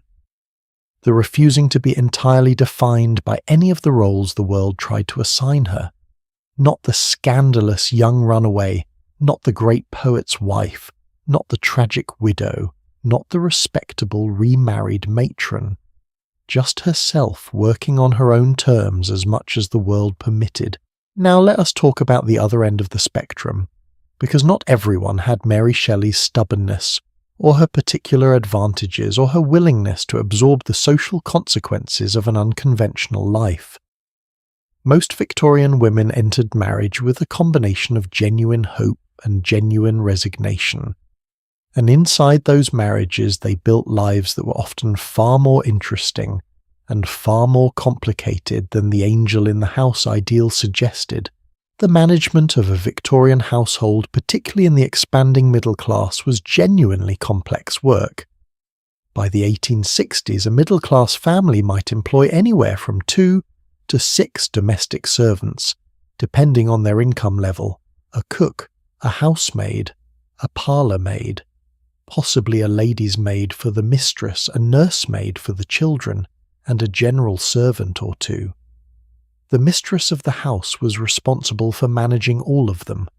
That meant hiring, supervising, dismissing when necessary, managing wages and references and the incredibly complex social hierarchies that existed within the servant community itself. It meant planning menus, managing household accounts, negotiating with tradespeople, monitoring the quality of supplies. It meant scheduling the family's social calendar, maintaining correspondence, keeping track of social obligations and reciprocating them correctly. Isabella Beeton, whose famous book on household management we touched on in our outline earlier, but whose actual story I want to give proper space to, now described the mistress of the household as comparable in her responsibilities to the commander of an army or the manager of a great commercial enterprise. She wrote that her role required constant attention, consistent judgment, and the ability to make decisions under pressure while maintaining a demeanour of effortless calm. She was not wrong. It was genuinely demanding work. And yet, and this is the thing that strikes me every time I think about it, none of this work appeared in any economic statistic. None of it was counted as labour. None of it earned wages. None of it gave the woman who performed it any independent financial standing. It was simply what she was supposed to do, because she was a wife. I want to stop here and ask you something honestly. When you picture a Victorian marriage, what do you see? Be real about it for a second. I think most of us, if we are honest, picture something from a period drama. A candlelit dining room, a husband and wife in formal clothing, perhaps slightly distant, perhaps affectionate, in a restrained and dignified way. Maybe a garden scene, maybe a morning room with letters and tea. What we do not picture, what the visual culture of the period almost never showed, was the actual texture of intimacy inside those marriages, the negotiations and the silences and the small daily frictions, the things that were never said because there was no framework for saying them, the disappointments that had nowhere to go, A Victorian wife had very limited formal recourse when a marriage was unhappy. We discussed the legal dimensions of this in the context of coverture, but I want to look at the emotional and practical dimensions now, because they were in many ways even more restrictive. She could not in most cases leave.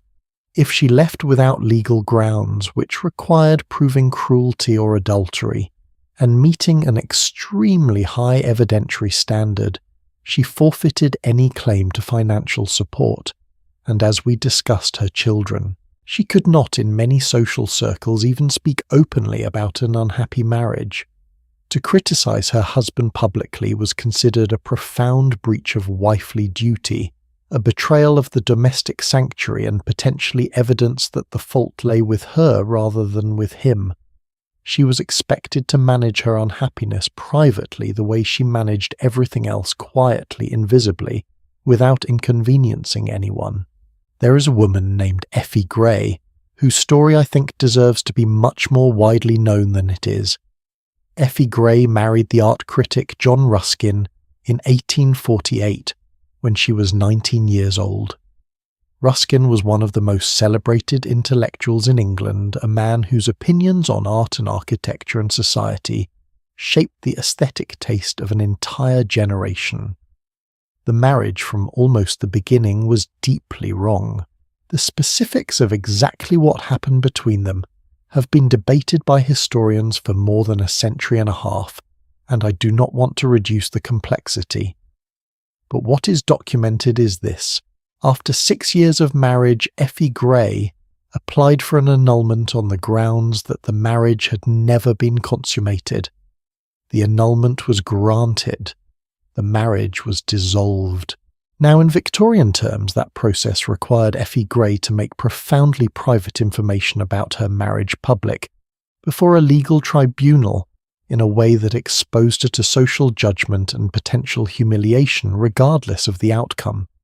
She had to prove in legal terms something deeply personal about her own intimate life. She did it anyway, and the aftermath was fascinating. There was a period of intense public scrutiny and some social ostracism, but Effie Gray was also a young woman with considerable social intelligence and genuine courage. Within the year, she'd married the painter John Everett Millais. By most accounts, that second marriage was genuinely happy. She and Millais had 8 children together and remained close until his death. She outlived him, and she outlived Ruskin, and she lived long enough to see her story become public in ways that I think surprised everyone involved. What strikes me about Effie Gray is that she did something most Victorian women in her position would not have dared to do. She decided that the cost of staying was higher than the cost of leaving, and then she absorbed those costs and rebuilt. That is not a small thing. In the context of Victorian marriage, that is an act of considerable courage. The divorce statistics for the Victorian era tell an interesting story on their own. Before the Matrimonial Causes Act of 1857, divorces in England could only be obtained through a special Act of Parliament, a process so expensive and so procedurally complex that it was effectively available only to the very wealthy and even then extremely rare. In the entire period between 1700 and 1857, fewer than 400 divorce cases were brought to Parliament. After the 1857 Act created a proper civil divorce court, the numbers began to rise. But the grounds remained profoundly unequal. A husband could divorce his wife on the grounds of her adultery alone. A wife to divorce her husband had to prove adultery combined with at least one additional aggravating factor: cruelty desertion for 2 years or more, incest or other specific offences. Put simply, a wife who was unfaithful gave her husband automatic grounds for divorce. A husband who was unfaithful gave his wife nothing legally unless he was also cruel or had abandoned her. The logic behind this inequality was stated openly in parliamentary debates. A wife's infidelity was considered a more serious offence because it potentially introduced illegitimate children into the husband's lineage, which threatened the orderly transfer of property through inheritance. A husband's infidelity was considered a personal failing, but not a structural threat to the family unit. In other words, the law was protecting property, as usual. What I keep returning to thinking about Victorian marriages is the question of what happened to love inside those structures, because it was not absent. That would be too simple. There were genuinely devoted Victorian marriages, genuinely tender partnerships, genuine intellectual companionships between husbands and wives who respected and admired each other. But love inside those structures was always operating alongside something else.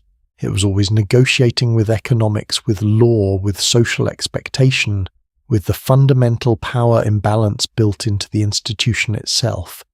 And for women, love was always a little bit of a gamble in a way that it was not for men. Because a woman who loved her husband and trusted him was in some sense placing all her bets on his character. She was betting that his kindness and his decency would outperform the legal and social structures that gave him near total authority over her life. Most of the time, that bet was not catastrophic. Many Victorian husbands were decent men who did not exploit the powers the law gave them. But the power was there, and the knowledge that it was there, the awareness however submerged that her entire life rested on the continued goodwill of one person. That knowledge lived somewhere in every Victorian woman's experience of marriage, not necessarily consciously, not necessarily in a way she could have articulated, but present, the way the weight of a ceiling is always present even when you're not thinking about it. The Victorian marriage was a profound and complicated institution. It was a site of genuine love and genuine cruelty and profound boredom, and extraordinary resilience and everything in between. It was not one thing. But the structures surrounding it, the legal structures, the economic structures, the social expectations, those were remarkably consistent. And what they consistently did was ensure that whatever happened inside a marriage, the woman had the fewest options and bore the greatest risk. That asymmetry is the thing I want you to carry with you as we move forward tonight.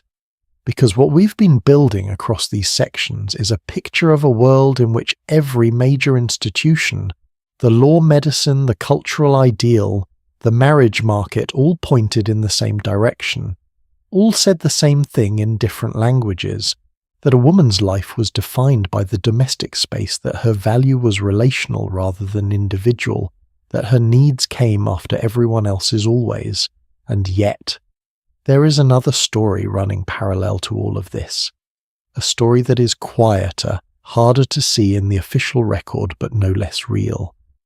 It is the story of the house itself, not the house as an ideal or a symbol or a legal category, the actual house, the kitchen and the scullery and the servants' quarters and the narrow back staircase.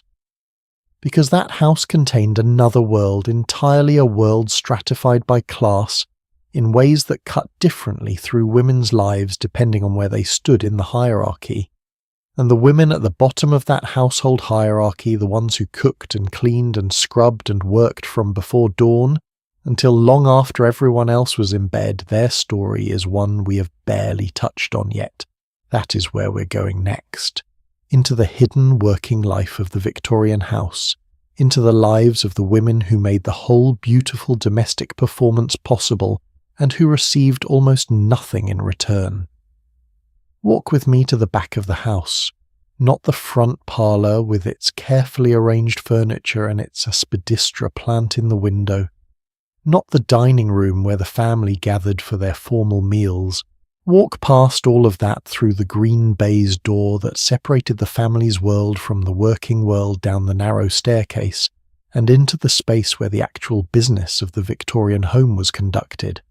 The kitchen, the scullery, the servants' hall, the coal cellar, the laundry room. This is the part of the Victorian house that almost never appears in the paintings. And the women who lived and worked in it, who built their entire existences in that below-stairs world, are the women whose story we've barely begun to tell. Let me give you a number that I think genuinely stops people when they hear it. In 1891, according to the Census of England and Wales, domestic service was the single largest category of female employment in the entire country. Not factory work, not agricultural labour, domestic service. Approximately 1.5 million women and girls in England and Wales were employed as domestic servants at the time of that census. 1.5 million. To put that in context, in a country with a total population of around 26 million, you had 1.5 million women working inside other people's homes. By 1911, that number had grown further, with roughly 28% of all employed women in England and Wales engaged in some form of domestic service.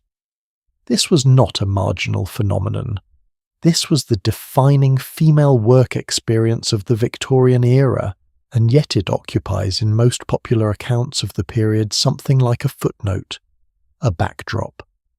The women who made the tea and carried the coals and scrubbed the doorsteps are somehow always behind the story rather than in it. Tonight they are in it. Who were these women? The vast majority came from working-class families, often from rural areas. The industrial transformation of Victorian England had disrupted traditional rural economies, and for many families sending a daughter into domestic service was not a choice made from aspiration but from necessity. It was one of the few options available that provided not just wages but also room and board, which meant one less mouth to feed at home. Girls entered service young, genuinely young. A girl working as a scullery maid or a general servant in a modest household might be 13 or 14 years old. Some were younger. The 1851 census records girls as young as 10 listed as domestic servants, though this became less common as the century progressed and some limited protections for child labour gradually took effect. Think about that for a moment. A girl of 13 leaving her family going to live in a stranger's house, working under the authority of a mistress she had just met in a hierarchy. She had to learn quickly and navigate carefully in a job where her continued employment depended entirely on the goodwill and judgment of the people above her. That is not a background detail. That is somebody's entire adolescence. The daily schedule of a Victorian housemaid, and I want to walk through this in some detail because I think the specifics matter in a way that a general description does not capture, typically began around 6 in the morning, sometimes earlier. Before the family woke, before anyone in the upstairs world stirred, the servants were already at work. The fires had to be laid and lit in the drawing room, the dining room, the morning room, the study, the bedrooms, if the household was prosperous enough to heat them all. Laying a coal fire in a Victorian grate was not a simple task. The grate had to be cleaned out from the previous day, the ash removed, fresh coal and kindling arranged correctly, the fire lit and then tended until it was properly established. Then the floors, sweeping the carpets with a brush because vacuum cleaners did not exist in the early Victorian era, dusting every surface in every room, polishing the furniture, cleaning the windows, blacking the kitchen range, which was a specific and particularly unpleasant task that involved applying a substance called black lead to the iron surface of the stove, and then polishing it to a shiner process that left hands and clothing deeply stained and required considerable physical effort. All of this happened before breakfast, before the family came downstairs, and then the day continued. Carrying hot water upstairs for the family's morning washing in a period before indoor plumbing was standard in most homes, clearing and laying the table for breakfast, serving breakfast, clearing it away, beginning preparations for lunch, answering the door, maintaining the rooms, preparing and serving tea, preparing and serving dinner, clearing dinner, laying fires for the evening, preparing bedrooms, carrying hot water for evening washing. The working day of a housemaid in a Victorian household typically ended somewhere between 9 and 11 at night, sometimes later if there was entertaining. That is a working day of 15 to 17 hours, in someone else's house, for wages that in the mid-Victorian period range from roughly £8 to £14 per year for a housemaid, which sounds like an incomprehensible number until you remember that room and board were included, so the actual value was somewhat higher, but the cash in hand was genuinely very little. Now here's a question worth sitting with for a moment.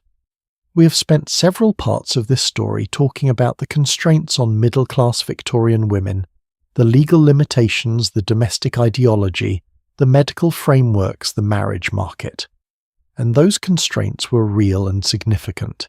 But what happens when you place those constraints alongside the experience of the housemaid who laid the middle-class woman's fires at 6 in the morning? Because here is the uncomfortable truth about the Victorian domestic ideal. It was in a very direct way dependent on a class of women whose lives were far more constrained than the mistress they served. The middle-class woman's freedom from physical household labour, the freedom that allowed her to read, to play the piano, to receive callers, to embody the angel in the house, was purchased at the cost of another woman's entire waking life. The ideology of the domestic sphere praised women for their domestic role, while simultaneously ensuring that actual domestic work was performed by women who received no praise for it whatsoever. The work was only invisible when it was done by servants. The moment a middle-class woman was seen doing it herself, it became demeaning. That contradiction, domestic work is sacred and feminine when it defines an ideal, but low and degrading when it is actually performed, is one of the most revealing fault lines in Victorian culture.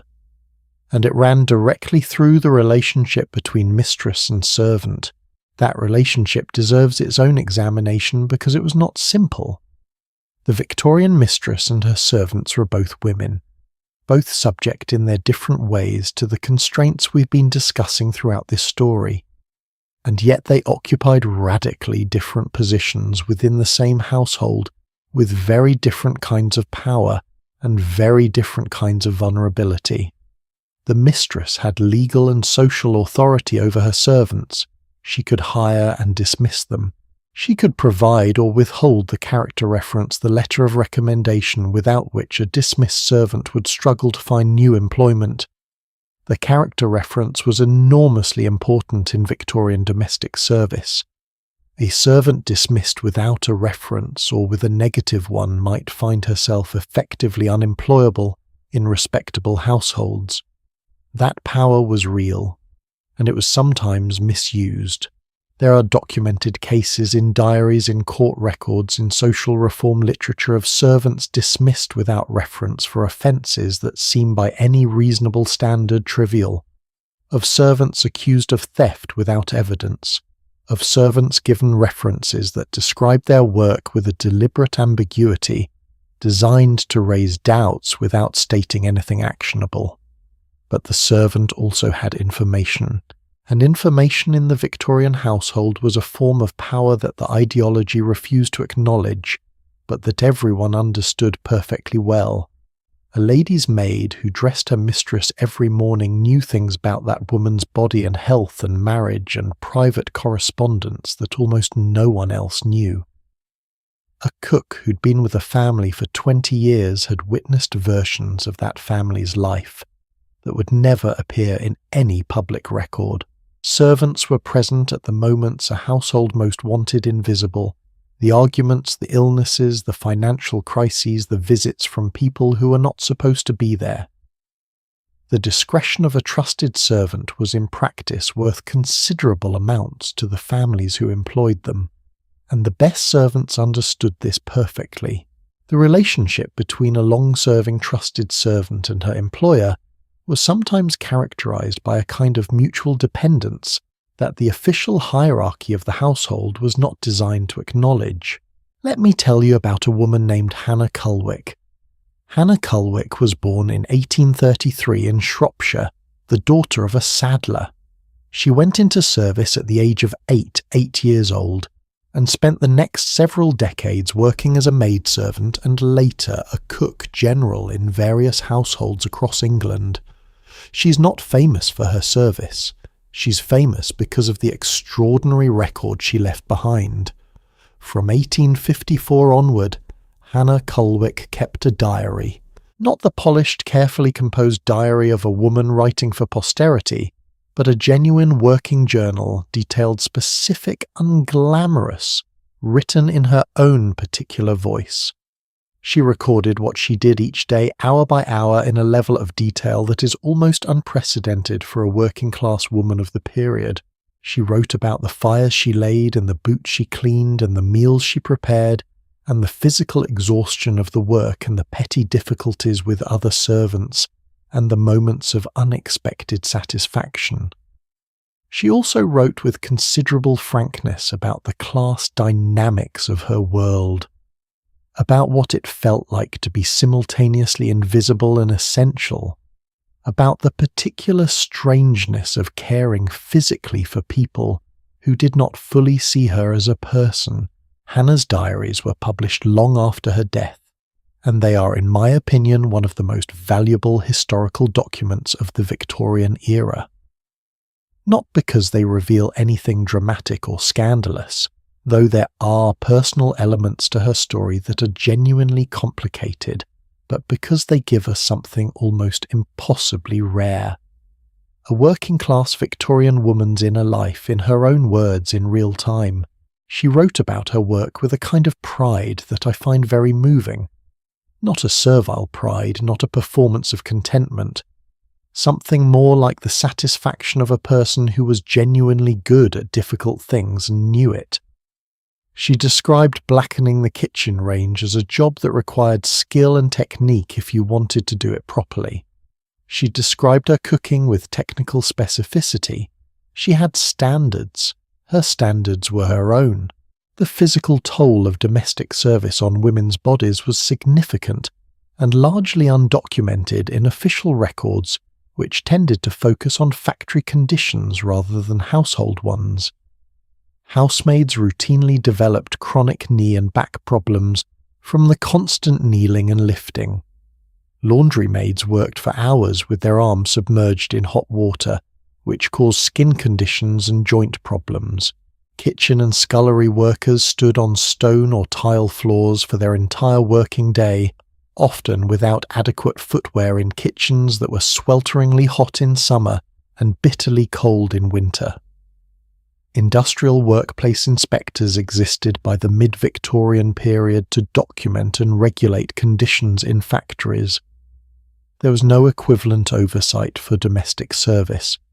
The household was private, and what happened inside it was the employer's business.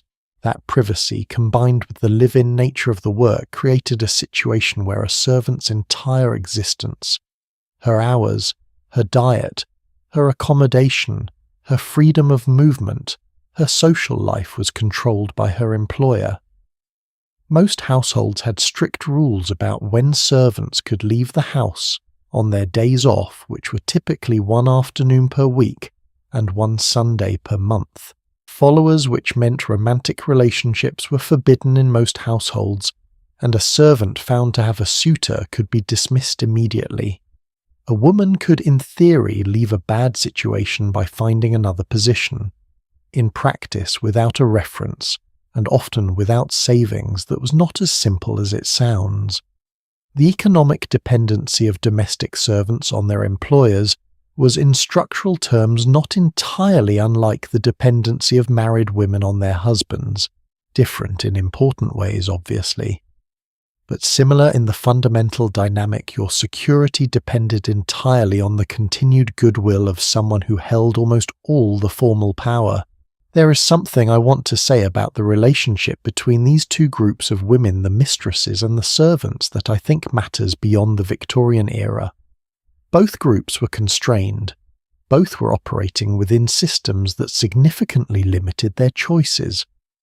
But their constraints were not equivalent, and the temptation to draw a false equivalence between them, to say that all Victorian women suffered equally under the domestic ideology, is one I want to resist. The middle-class mistress had legal protection for her property, however limited. She had social status. She had the kind of educated cultural capital that gave her access to information and networks that a scullery maid simply did not have. Her suffering where it existed was real, but it was suffering within a set of privileges that her servant did not share. And the servant had something the mistress in her domestically perfected drawing room was sometimes envied for without anyone quite saying so. She had the unglamorous but genuine dignity of work that was visibly, measurably, concretely done. A fire laid was a fire laid. A dinner cooked was a dinner cooked. A floor scrubbed was a floor you could see and assess and take some satisfaction in, even if nobody thanked you for it. The middle-class woman's work was invisible by design. The servant's work was invisible because nobody thought it mattered. They were two different kinds of erasure, and I think it is worth being precise about the difference. As the Victorian era moved into its later decades, the institution of domestic service began to change. The expansion of clerical work and shop work and factory work in the 1870s, 1880s and 1890s gave working-class women more options than they had previously had. Some of those options paid worse than domestic service in cash terms, but they offered something domestic service could not: the ability to go home at the end of the day, to have an hour that was genuinely your own, to not have your entire waking life take place inside someone else's house, under someone else's rules. The number of women entering domestic service began to plateau and then decline in the final decades of the 19th century. Families found it increasingly difficult to recruit good servants, particularly for the harder and less desirable roles. And this shift, this gradual incremental expansion of working-class women's options, was itself a form of resistance, a quiet collective, almost invisible resistance, women choosing wherever they could slightly less constraint. It was not a revolution, it was not dramatic, nobody wrote pamphlets about it, but it was real, and it mattered. The Victorian household, I have come to think, was not one story. It was at least two running in parallel, separated by a green baize door and an enormous amount of unacknowledged complexity. Upstairs, the performed ideal of domesticity, the angel in the house, the careful maintenance of respectability. Downstairs, the actual labour that made the ideal possible, performed by women who were essential to every detail of the performance, and acknowledged in almost none of it. Both stories involve constraint, both involve resilience, both involve women finding ways to maintain dignity and agency inside systems that were designed without much regard for either. But the two stories are not the same story, and pretending they are would be its own form of erasure. Now here is what both stories share, and this is where I want to take you next.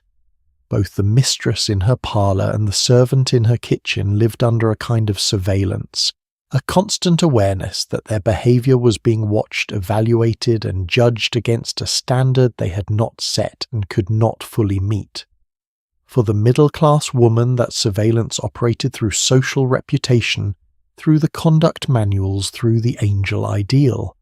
For the servant, it operated through the character reference, the employer's authority, the complete lack of privacy in her daily life. And for some women, particularly those whose minds or emotions or circumstances did not fit the prescribed pattern, that surveillance had an extreme consequence. A consequence that the Victorian era dressed up in medical language, but that was at its core something far more disturbing. Those women did not get rescuers necessarily. Some of them got something much worse: the asylum, the institution, the official declaration that a woman who could not or would not fit the expected shape of her life was by definition not well. That is the next chapter of this story, and it is one I've been turning over in my mind for a while, because it is simultaneously the darkest part of what we're discussing tonight, and in a strange way one of the most illuminating. There is a word I want to introduce carefully because it carries a lot of weight, and I think it deserves to be handled with precision rather than sensationalism. The word is lunacy. In Victorian England, lunacy was not just a colloquial insult. It was a legal category, a formal designation with real procedural consequences. A person who was officially declared a lunatic lost in a single stroke almost every civil right they possessed. They could be committed to an institution, their property could be managed by others, their freedom of movement could be removed indefinitely, and the decision about whether someone was a lunatic or not rested in practice, with a remarkably small number of people, typically a certifying doctor, and in many cases the family members who had initiated the process. Now, here is the question I want you to sit with before we go any further. If you designed a system for confining inconvenient people, people whose behavior disrupted the social order, people whose existence was expensive or embarrassing, or simply difficult to manage, what would that system look like? It would probably look a great deal like the Victorian lunacy system, particularly as it applied to women. The numbers first, because they tell an important story. In the 1850s, the population of England and Wales confined in public and private asylums was roughly 30,000 people. By 1900, that number had grown to approximately 100,000. The increase was driven by multiple factors: population growth, the expansion of asylum infrastructure changing definitions of what constituted treatable mental illness, and crucially changes in who was doing the committing and why. What the statistics also show, and what historians studying this period have documented extensively, is that women were consistently overrepresented in asylum populations relative to their share of the general population. In some institutions and in some periods, women made up more than 60% of the committed population. The question of why requires some careful unpacking, because the answer is not simply that Victorian doctors were deliberately imprisoning sane women to protect patriarchal interests, though there are documented cases where something uncomfortably close to that happened. The answer is more complicated and in some ways more disturbing, because complicated systems cause harm in ways that are harder to see and harder to resist than simple ones. The Lunacy Act of 1845 established a formal framework for the certification and confinement of lunatics in England and Wales. Under this framework, a person could be committed to an asylum on the certification of 2 doctors, later reduced to 1 in some circumstances, combined with an order from a justice of the peace for pauper patients, or simply a relative's request combined with medical certificates for private patients. For a married woman, the practical implication was significant.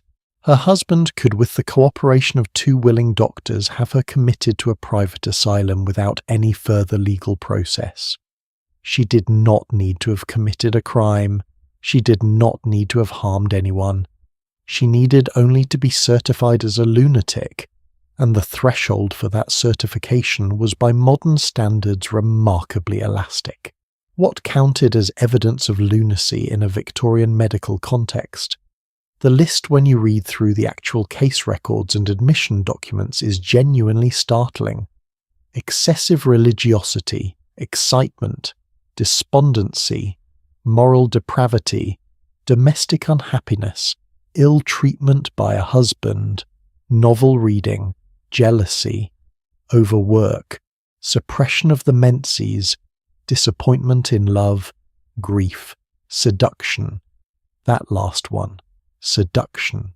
A woman who'd been seduced, meaning in Victorian parlance, a woman who'd had a sexual relationship outside of marriage, whether consensual or not, could be admitted to an asylum on the grounds that the experience had disordered her mind.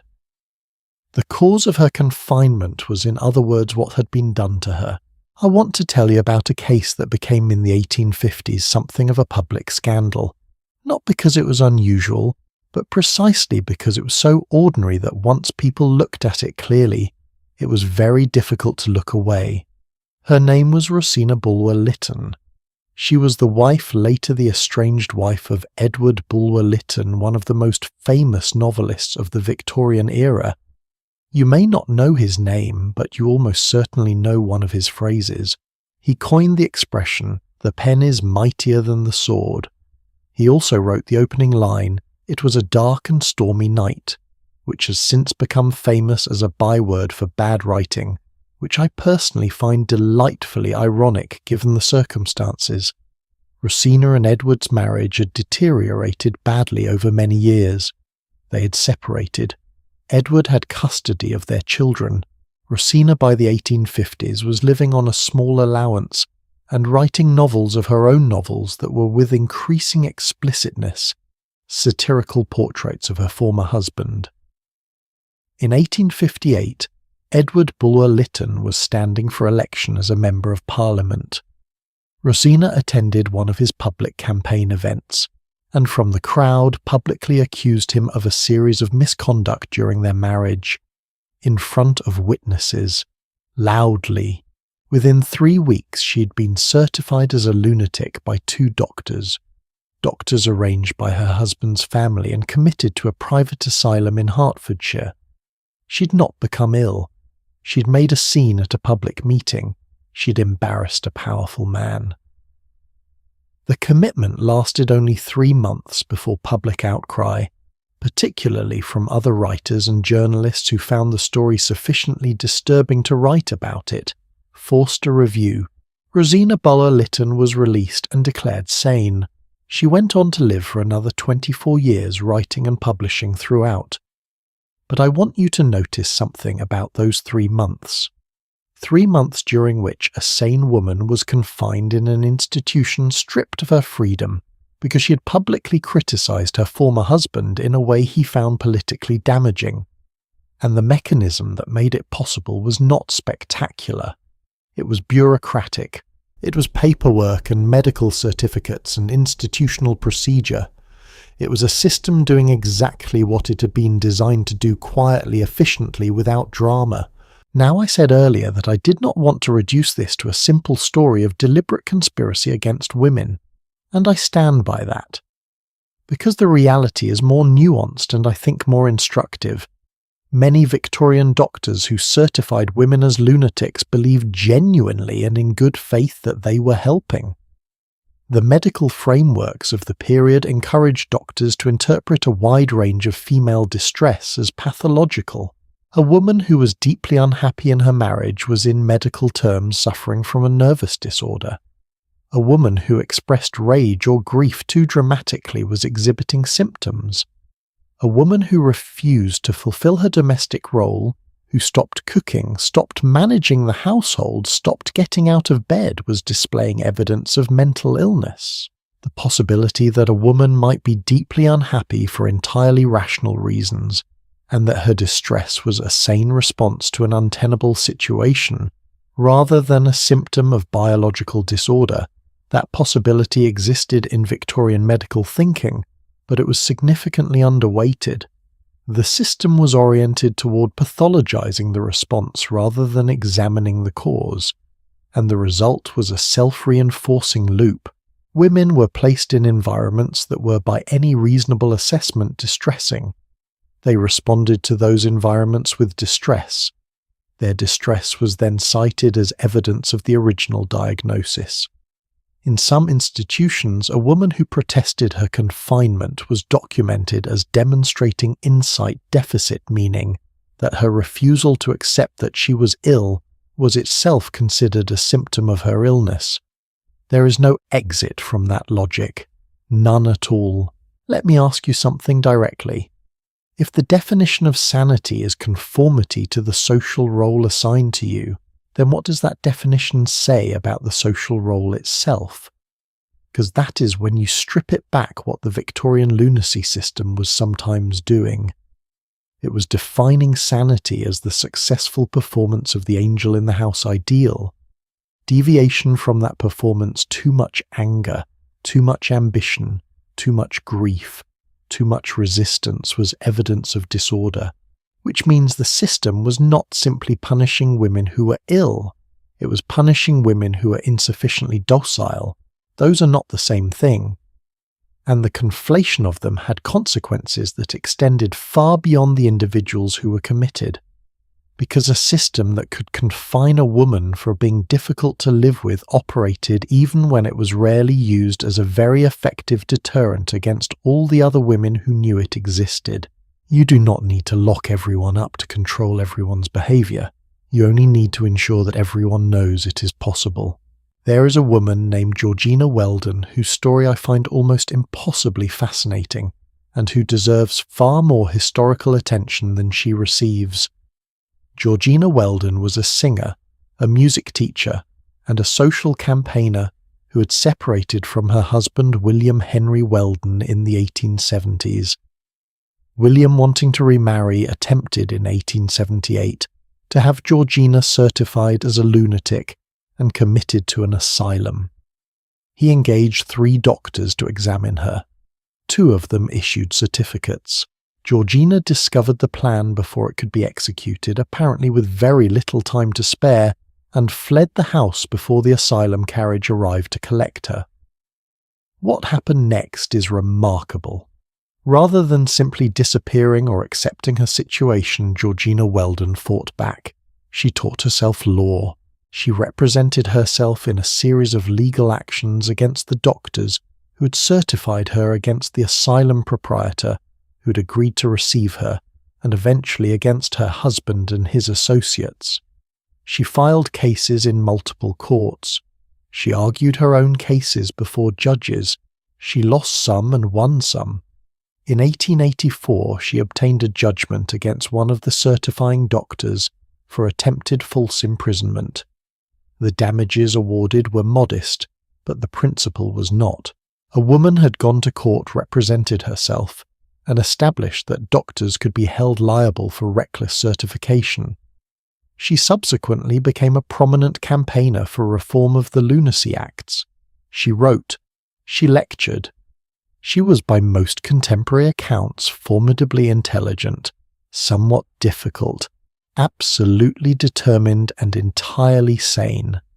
The 3 doctors who had certified her presumably had opinions on that last point, but the courts had now addressed the question, and the courts had sided with Georgina. I keep coming back to something she wrote about the experience.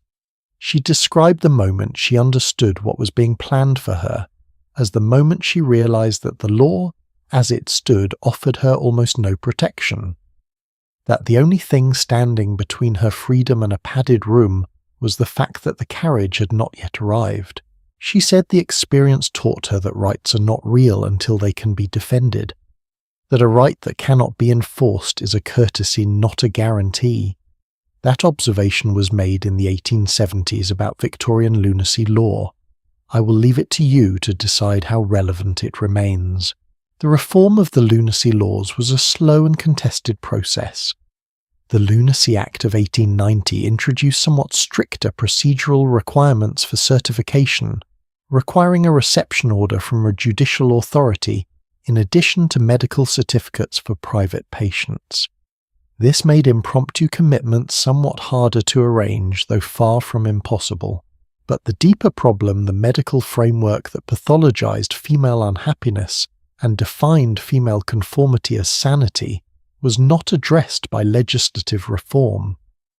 That framework persisted well into the 20th century, evolving and adapting but maintaining its fundamental character. The diagnosis of hysteria was not formally retired as a clinical category until 1980, when the American Psychiatric Association removed it from its diagnostic manual. 1980, within the living memory of people watching this video tonight. That is not a comfortable fact to sit with, but I think it is an important one.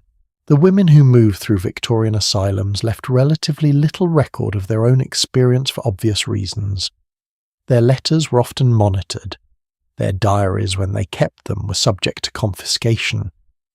The institutional records that survive speak about them in clinical language case notes, admission records, treatment logs that tells us what doctors observed without telling us what the women themselves understood about what was happening to them. But occasionally something slips through. There's a set of letters held in an archive in London, written by a woman admitted to Bethlehem Royal Hospital in 1882. She was admitted on her husband's application certified for what her case notes describe as acute melancholia following the death of 2 children in quick succession. She remained at Bethlehem for 14 months before being discharged as recovered. In her letters, some of which were sent out, some of which were apparently retained and never forwarded, she wrote about her children with a clarity and specificity that is genuinely moving. She described their particular habits, the way one of them laughed, the way the other always reached for her hand when they were somewhere new. She was not writing in the language of disorder.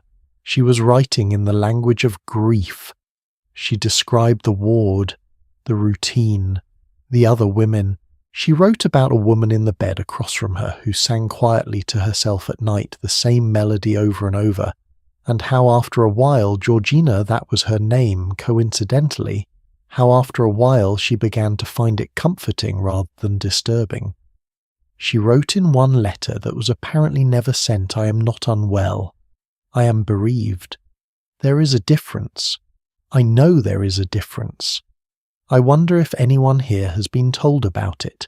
That sentence has stayed with me since I first read it, and I think it captures something essential about everything we have been discussing tonight, not just about the asylum, but about the entire apparatus of Victorian domesticity.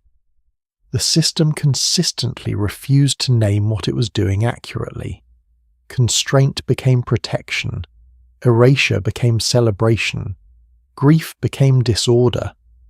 A woman who said otherwise was by definition not quite right in the head, and yet the women kept saying otherwise, in letters sent and unsent, in diaries kept and burned, in the small quiet daily acts of resistance we will start to explore in the next part of our story. Because here is the thing about telling women for decades that their inner lives are symptoms. Some of them believed it. Some of them were damaged by it in ways that took years to recover from, and some in ways that were never fully recovered from. But many of them, more than the official record suggests, more than the conduct manuals and the medical textbooks, and the asylum case notes would lead you to expect, simply did not buy it. They wrote in secret. They organised in drawing rooms that looked like social calls. They read voraciously. The books, they were told, were too stimulating for their delicate constitutions. They found each other. They built networks. They kept alive in the spaces the system had not thought to surveil a version of themselves that the system insisted did not exist. Those women and what they managed to create and preserve inside the most restrictive society imaginable are the next chapter of this story. And I promise you, after everything we have been through in the last few parts, it is a chapter that genuinely gives me hope. Every revolution begins somewhere small, not in a grand hall, not with a speech that shakes the rafters. More often it begins in a room that looks perfectly ordinary from the outside. A sitting room perhaps, with comfortable chairs arranged around a fire. A group of women who have ostensibly gathered for tea and conversation. Nothing suspicious, nothing dramatic, just women talking. Except that what they were talking about in those rooms was quietly dismantling the world that had been built around them. I want to spend this part of our story in those rooms, in the hidden spaces, the private networks, the secret writings and the small daily rebellions that Victorian women conducted almost entirely beneath the official gaze of the culture that was trying to contain them. Because I think these stories are in some ways the most important ones we have told tonight. Not because they are the most dramatic, they are often the opposite of dramatic, but because they demonstrate something essential about human nature that I find genuinely moving. People find ways through, even when the walls are very high and the doors are very few. Let's start with a diary, because diaries are where the most honest version of Victorian women tends to live. The keeping of a private diary was one of the few forms of self-expression that Victorian women were actually encouraged to practice. It was considered a suitable feminine pursuit, introspective, private, unthreatening. The conduct literature of the period approved of diary keeping as a method of moral self-examination, a way of reviewing the day's activities and identifying areas for spiritual improvement. What the conduct literature did not entirely anticipate was what women would actually write in those diaries once they had a pen in their hand and the door closed. Consider the diary of Emily Shaw, who kept a journal from childhood until her death from tuberculosis at the age of 24 in 1839. Emily Shaw was not a famous woman. She was the daughter of a clergyman educated at home, living an entirely conventional middle-class life in every external respect. She never published anything in her lifetime. She never had a public platform of any kind. But her diary is an extraordinary document. She wrote about natural history with the enthusiasm and precision of a trained scientist.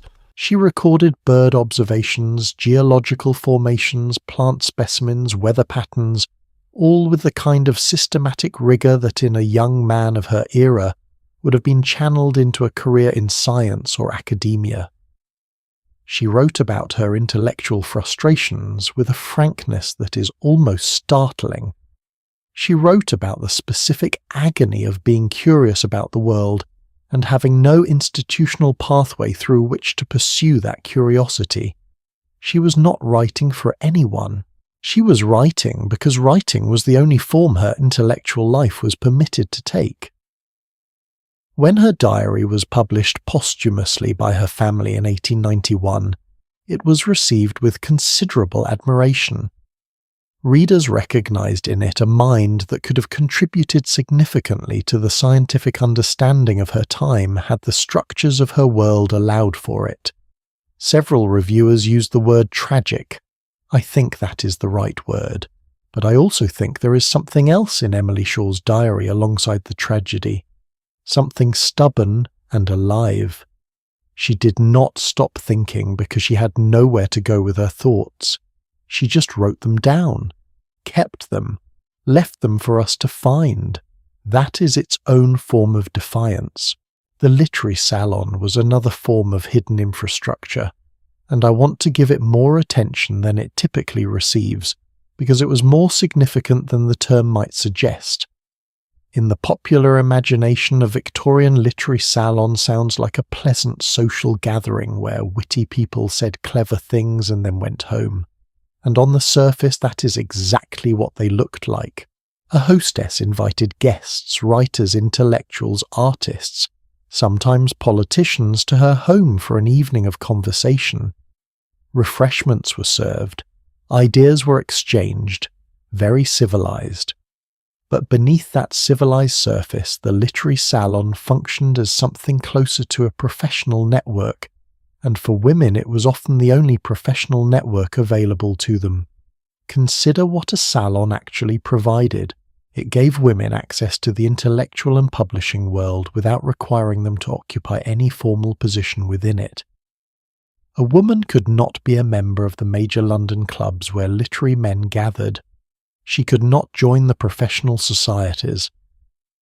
She could not attend the dinners and gatherings that functioned as the real currency exchange of the Victorian intellectual world, where commissions were arranged, reputations were built and introductions were made. But she could host a salon, and if she hosted it well, the salon came to her. A woman like Anne Thackeray Ritchie, daughter of William Makepeace Thackeray, and a novelist and essayist in her own right, used her social position and her drawing room to create a space where writers and thinkers gathered regularly. The connections made in rooms like hers were genuinely professionally valuable. Books were reviewed, publishers were introduced, careers were quietly advanced. The salon gave women a form of influence that the official structures of Victorian intellectual life denied them. It was informal, which meant it was not taken entirely seriously. But informal does not mean ineffective. Some of the most consequential professional relationships of the Victorian literary world were formed over cups of tea in women's drawing rooms. Now let me tell you about a woman whose life was in many ways the most extraordinary double existence I've encountered in researching this period. Her name was Anne Lister.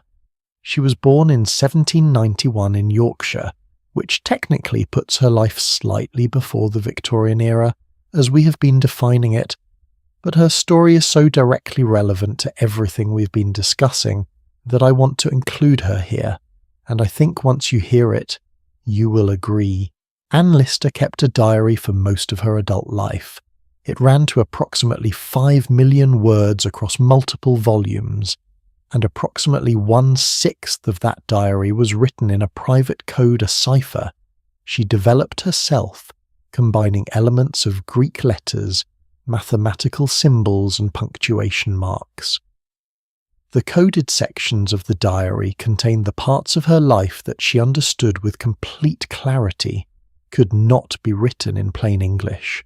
They contained a detailed and remarkably frank record of her emotional and intimate life, her relationships with women, her desires, her strategies for managing those desires within a society that had no legitimate place for them. Anne Lister was a woman who understood exactly what she was in a century that had no language for it, and she wrote it all down anyway in a code she was reasonably confident no one around her would break. The diaries were discovered after her death, and the coded sections eventually deciphered in the 20th century. They are now recognized as one of the most significant private historical documents of the early 19th century, an intimate first-person account of a life lived almost entirely in the hidden spaces of conventional society. She managed her family estate in Yorkshire. She travelled extensively across Europe. She dressed in a manner that was distinctively masculine by the standards of her time. She wore exclusively black and was known locally as Gentleman Jack, a nickname she was apparently quite comfortable with. She conducted her affairs and her business with formidable competence, and she wrote in the pages of her coded diary an honest account of who she was that she could share with no one during her lifetime. She found a way to be herself fully and without apology in a world that had absolutely no framework for what she was. The code was not just practical protection, it was a declaration. I exist. I know I exist. I am writing it down. The reading of transgressive books was another form of quiet rebellion that I find consistently underestimated in historical accounts of this period. I mentioned in an earlier part of this story that women were advised against excessive reading, particularly of novels, on the grounds that fiction stimulated the emotions and could excite the nervous system to dangerous effect. This was a genuinely held medical opinion, not merely a figure of speech. And yet, women read, voraciously in many cases, borrowing books through lending libraries, sharing novels with friends, reading in their bedrooms, when the household had retired, hiding books that they knew would be disapproved of. The private reading habits of Victorian women were in many cases significantly more adventurous than the public record suggests.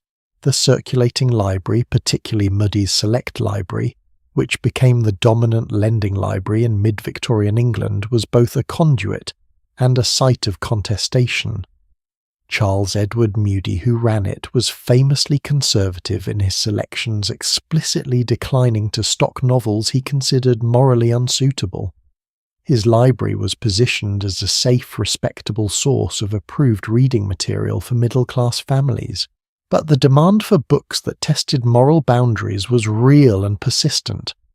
Publishers knew it, authors knew it, and the women who were the primary customers of the lending libraries knew it too.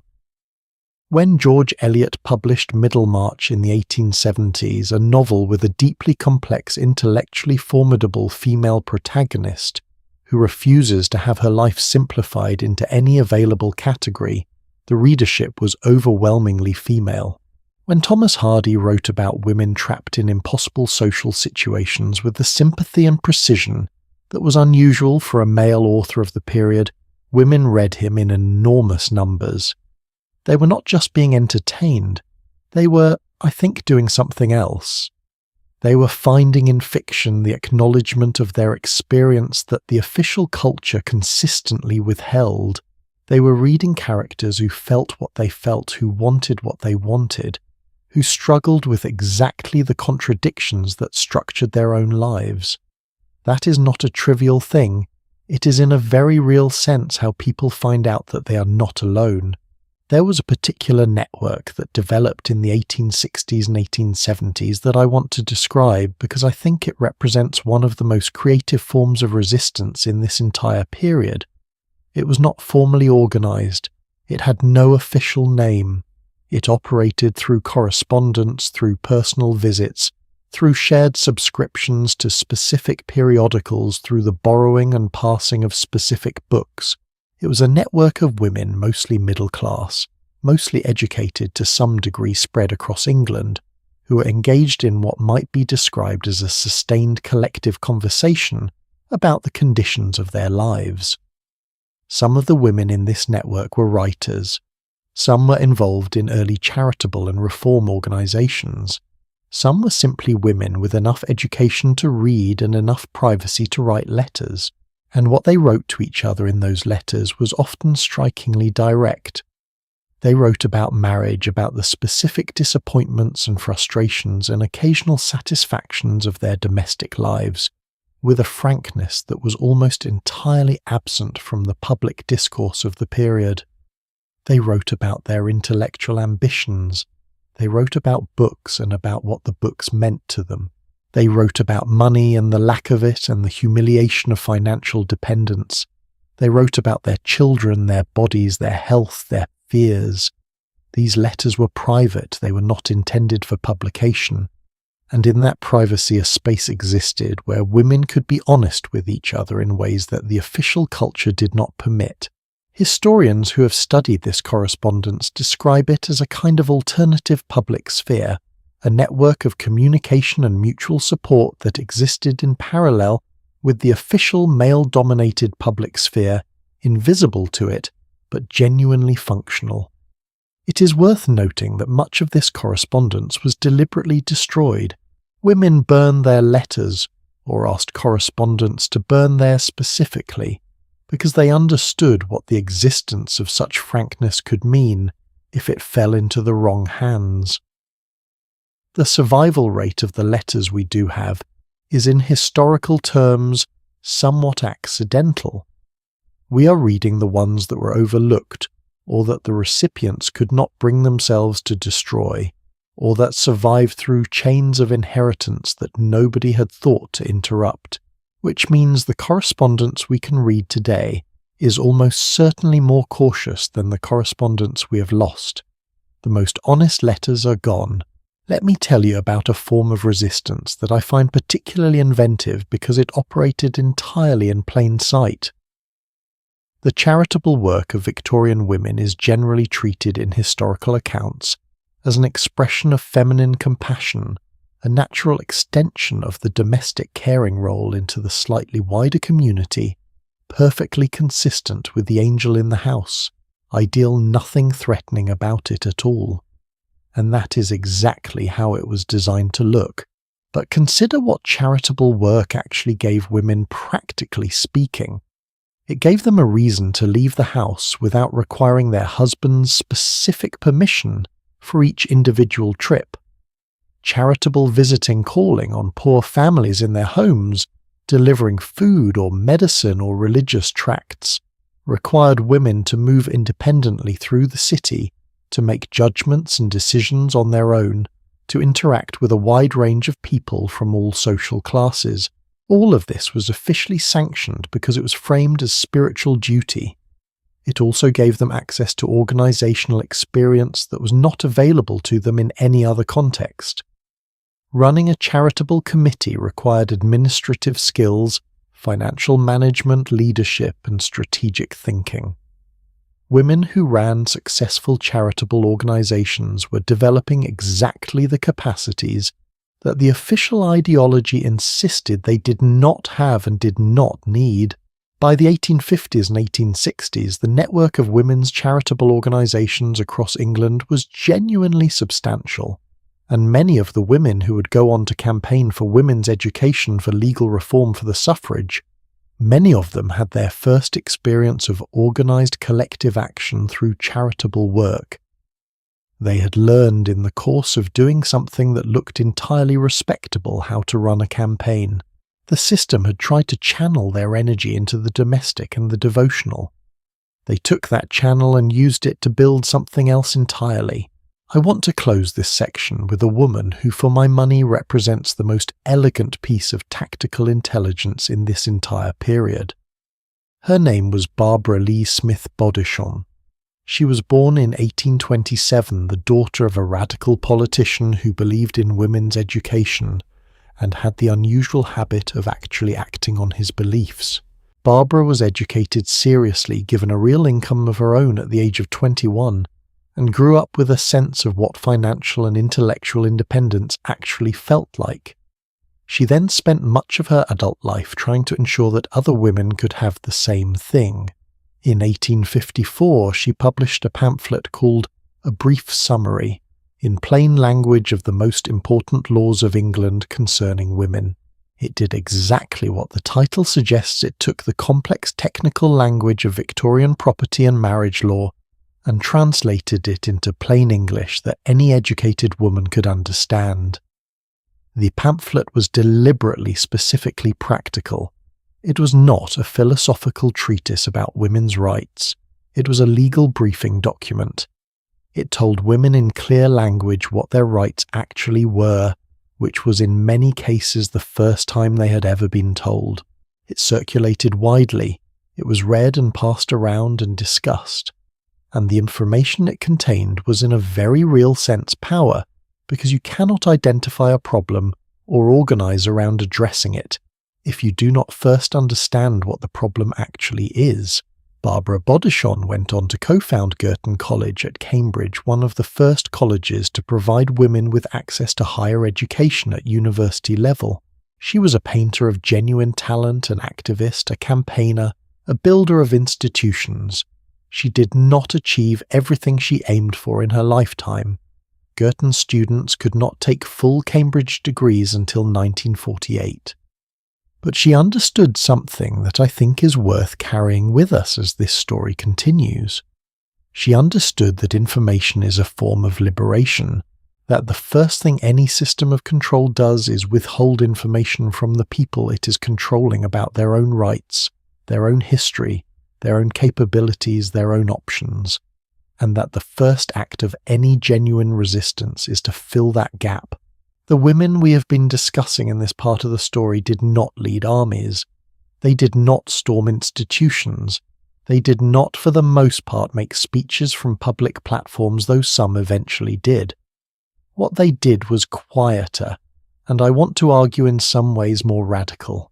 They maintained in the spaces the system had not thought to look, the idea that they were full human beings with inner lives worth recording, with intellectual capacities worth developing, with experiences worth articulating honestly, with futures worth fighting for. They kept that idea alive in diaries and letters and coded journals and novels and charitable committees and drawing room conversations and pamphlets translated into plain English, and they passed it forward to daughters and students and correspondents and readers they would never meet, which is how gradually something that had been a whisper became a voice, and then something louder. But before we get to the campaigns and the legislation and the public battles, before we talk about what Victorian women fought for openly, there is one more hidden story we need to sit with. Because everything we've discussed tonight has circled around the home as a symbolic space. The home as ideal as cage, as performance, as workplace, as legal jurisdiction. What we have not yet looked at carefully enough is the home as a site of grief, of specific concrete physical loss that Victorian women were expected to absorb quietly and without adequate acknowledgement. The deaths, the pregnancies, the children, the particular sorrows of the Victorian nursery and the Victorian childbed. That is a story that requires its own space, its own careful attention, and that is exactly where we're going next. Some stories are harder to tell than others, not because the facts are unclear or because the history is complicated in ways that require careful navigation, but because the subject matter is the kind that asks something of you as a listener, that asks you to slow down, to actually feel for a moment what you're being told about rather than simply processing it as information. This is one of those stories. We're going to talk about childbirth and children and death, about the specific intimate physical sorrow that was woven so deeply into Victorian women's lives that it was simply considered part of the texture of existence, expected, normal, something you absorbed and continued. I want to tell it carefully, and I want to tell it honestly. Start with a number. In 1850, the maternal mortality rate in England, meaning the number of women who died as a direct result of childbirth, or its immediate complications, was approximately 5 per 1,000 births. That sounds modest until you think about what it means across an entire population and across an entire reproductive lifetime. A middle-class Victorian woman who married in her early 20s and lived to her mid-40s might experience somewhere between 6 and 8 pregnancies over the course of her marriage. The average number of live births for married Victorian women across the mid-19th century was consistently above 5 and in many families considerably higher. Queen Victoria herself had 9 children. The expectation was not simply that you would have children. The expectation was that children would be a more or less continuous feature of your adult life for 2 decades. Now calculate that maternal mortality rate across multiple pregnancies and across millions of women, and then add the complications that did not kill women immediately, but that left them with chronic health problems, pelvic injuries, infections, physical damage from difficult births, the cumulative toll of repeated pregnancies on bodies that had no meaningful nutritional support, no antibiotics, and no pain relief beyond what a sympathetic doctor might choose to offer. The Victorian era had chloroform available from the late 1840s onward, and some progressive obstetricians used it, but its use in childbirth was controversial. There was a genuine theological argument that pain in childbirth was divinely ordained, a consequence of original sin that women were supposed to endure, not circumvent. Some doctors shared this view. Others simply considered the risk of anesthesia too high to justify in routine births. The result was that the majority of Victorian women gave birth without meaningful pain relief, in their own homes typically, in the presence of a midwife if they could afford one, or sometimes simply in the presence of other women, a neighbour, a relative, a servant who had done this before and knew what to expect. What strikes me most about Victorian childbirth when I really sit with the historical record is not the physical danger, it is the isolation. In an era when women's emotional lives were heavily prescribed and managed, childbirth was one of the experiences for which almost no honest emotional preparation was provided. Young women entering marriage were not told in most cases what the physical reality of childbirth involved. The subject was considered too indelicate for direct discussion. A girl approaching her first labour often did so with only the vaguest understanding of what was about to happen to her body, gleaned from whispered conversations with married friends, from heavily euphemistic medical pamphlets, from the visible fact that women sometimes died doing this, and trying not to think about it too directly. The moment of delivery itself was paradoxically one of the most physically surrounded and emotionally lonely experiences in a Victorian woman's life. The room was full of people, but the experience of what was happening was entirely her own, and there was very little framework for talking about it honestly, either before or afterward. Afterward is the part I want to focus on actually, because I think it is significantly under-examined. The expectation for a Victorian woman after a successful birth was recovery. Quiet recovery in the bed for a prescribed period, typically somewhere between 2 and 4 weeks, for women who could afford not to work, then resumption of household duties, of social obligations, of the next pregnancy, which in many cases began within the year, the possibility that a woman might need more time, that she might be struggling with something beyond physical recovery, that the experience of childbirth, the fear, the pain, the sudden responsibility, the complicated emotional territory of new motherhood might require more than a few weeks in bed and then a return to normal. That possibility existed at the margins of Victorian medical thinking, but it was not the mainstream response. The mainstream response was, in essence, you are a woman, this is what women do, now continue. And then there were the children who did not survive. Infant mortality in Victorian England was extraordinary by modern standards. In the early Victorian period, roughly 1 in 6 children born in England died before their first birthday. In the worst urban slums in the crowded, poorly drained, contaminated tenement districts of London and Manchester and Liverpool, the figure was considerably higher. In some districts in the 1840s, more than half of all children born did not survive to their 5th birthday. Even in middle-class households with better nutrition and cleaner water, and the ability to call a doctor, the death of a child in infancy or early childhood was not rare. It was a normal, expected, statistically likely event in the life of a Victorian family. Most parents who had several children would lose at least one. Many lost more than one. Some lost more than they kept. I want to pause here and ask you something. How do you grieve repeatedly for something that everyone around you treats as normal? How do you mourn a child in a culture that has built elaborate systems for managing that mourning, but almost no systems for actually processing the loss? Because Victorian mourning culture was highly ritualized and highly specific, there were rules, precise, detailed, socially enforced rules about what a widow was supposed to wear and for how long. A widow was expected to dress in full mourning black for at least 2 years. She was expected to withdraw from social life during the first period of deep mourning, to appear in public only in deeply sombre dress, to observe particular restrictions on social activity for up to 4 years in some codes of etiquette. But here is what is interesting and what tells you something important about what mourning culture was actually doing. Those rules applied primarily to widows, to women who had lost husbands. The loss of a child, which was at least as common, if not more so, and which devastated parents in ways that the historical record makes very clear, did not carry the same elaborate framework. There was a period of mourning dress, yes, but it was shorter, less prescribed, less public.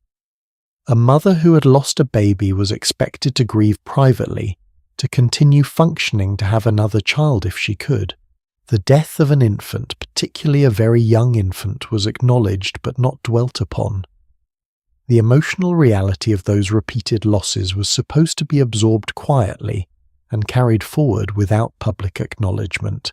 Let me tell you about a woman named Elizabeth Barrett before she became Elizabeth Barrett Browning, before the famous love story with Robert, before the poetry that made her one of the most celebrated writers of the Victorian era. In 1838, Elizabeth Barrett was 32 years old and seriously ill with a lung condition that had already confined her largely to her room for several years. In that same year, her brother Edward, her closest sibling, the person she described as the companion of her mind, drowned in a sailing accident at Torquay, where he had come specifically to be with her during her illness. She had asked him to come. She knew that. It was the kind of knowledge that does not leave. The grief that followed was by any account devastating. Elizabeth Barrett spent the next several years in a state of near total withdrawal. She rarely left her room. She saw almost no one.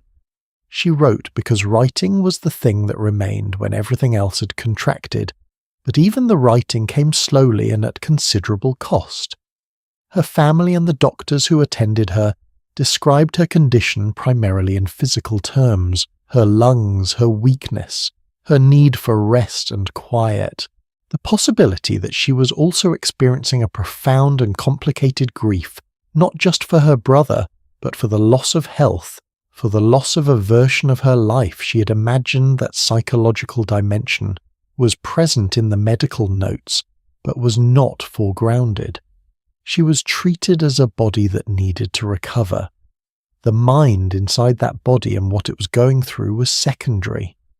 What saved her, in some sense, was letters, a correspondence that began in 1845 with a poet named Robert Browning, who wrote to her after reading her work and told her in that first letter that he loved her verses with all his heart. The correspondence deepened over weeks and months, conducted almost entirely by letter, because she so rarely received visitors, and in those letters Elizabeth Barrett began to write honestly about her inner life, in ways that her physical confinement had paradoxically both enforced and enabled. She eventually eloped with Robert Browning in 1846, defying her father, who'd forbidden marriage to any of his children, for reasons that were, to put it generously, more about his own needs than theirs.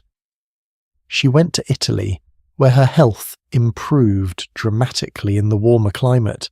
She published some of her finest work. She lost a pregnancy in 1847 and went on to have a son in 1849, a birth she described in her letters with a specificity and wonder that still reads as completely genuine across 170 years. She died in 1861 at 55 in Robert's arms. What I carry from Elizabeth Barrett Browning's story is not the romance, lovely as it is. It is the years before, the room, the letters, the specific way that grief and illness and confinement and intellectual isolation created a pressure inside her that eventually had to find a way out. And the fact that it found its way out through language, through the most essentially human form of communication, rather than being absorbed into silence as it was supposed to be. The loss of children across the Victorian period produced a grief culture that was in some ways extraordinarily rich and in other ways deeply inadequate. On the rich side, photography, which became widely accessible from the 1840s onward, transformed the mourning of children in ways that still feel moving and slightly startling to encounter. Victorian families had photographs taken of their deceased children, carefully posed sometimes in the arms of parents or siblings, sometimes alone, dressed as if sleeping. These were memorial photographs intended to preserve the image of a child who'd existed briefly and left almost no other trace. The practice looks strange to modern eyes, but I think if you approach it with any generosity at all, you can understand exactly what it was. It was parents saying this child was real. This child had a face. This child was here, and the fact that they were here matters even if the world will not remember it. There was also a tradition of hair work, the preservation of a deceased child's hair in mourning jewellery or decorative frames, sometimes woven into elaborate patterns. Lockets containing locks of hair from dead children were common items in Victorian women's jewellery boxes. They were worn, held, kept close.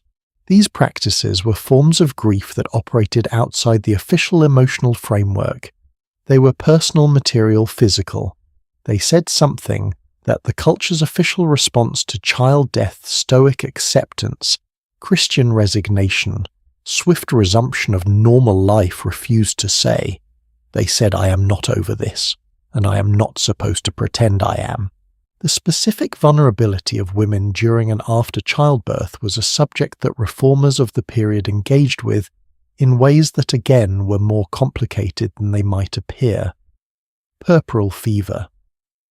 What we now understand as a bacterial infection introduced during or after delivery was the single largest cause of maternal death in the Victorian era. It killed women in epidemics in maternity hospitals, and it killed women in smaller numbers in home births. The mortality rate from puerperal fever in some hospital maternity wards in the early Victorian period was genuinely catastrophic.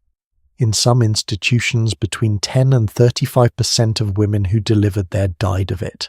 Ignaz Semmelweis, a Hungarian physician working in Vienna in the 1840s, demonstrated with careful statistical analysis that the incidence of puerperal fever was dramatically lower in wards staffed by midwives than in wards staffed by medical students who came directly from performing autopsies without washing their hands. He proposed that doctors were carrying something what we would now call bacterial infection from the dissecting room to the delivery room. He was largely ignored.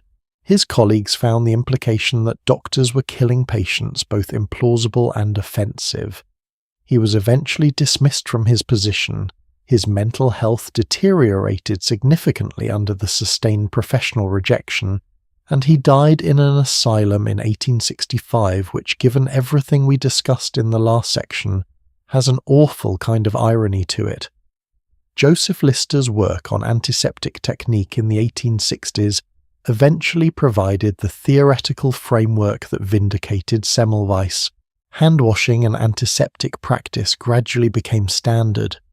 Maternal mortality from puerperal fever began to decline in the final decades of the Victorian era, but for the women who died in the decades before that change, women who died in childbirth in hospitals because the doctors attending them had not washed their hands, there is something particularly painful about knowing that the knowledge required to save them existed and was dismissed, and that the cost of that dismissal was measured in women's lives.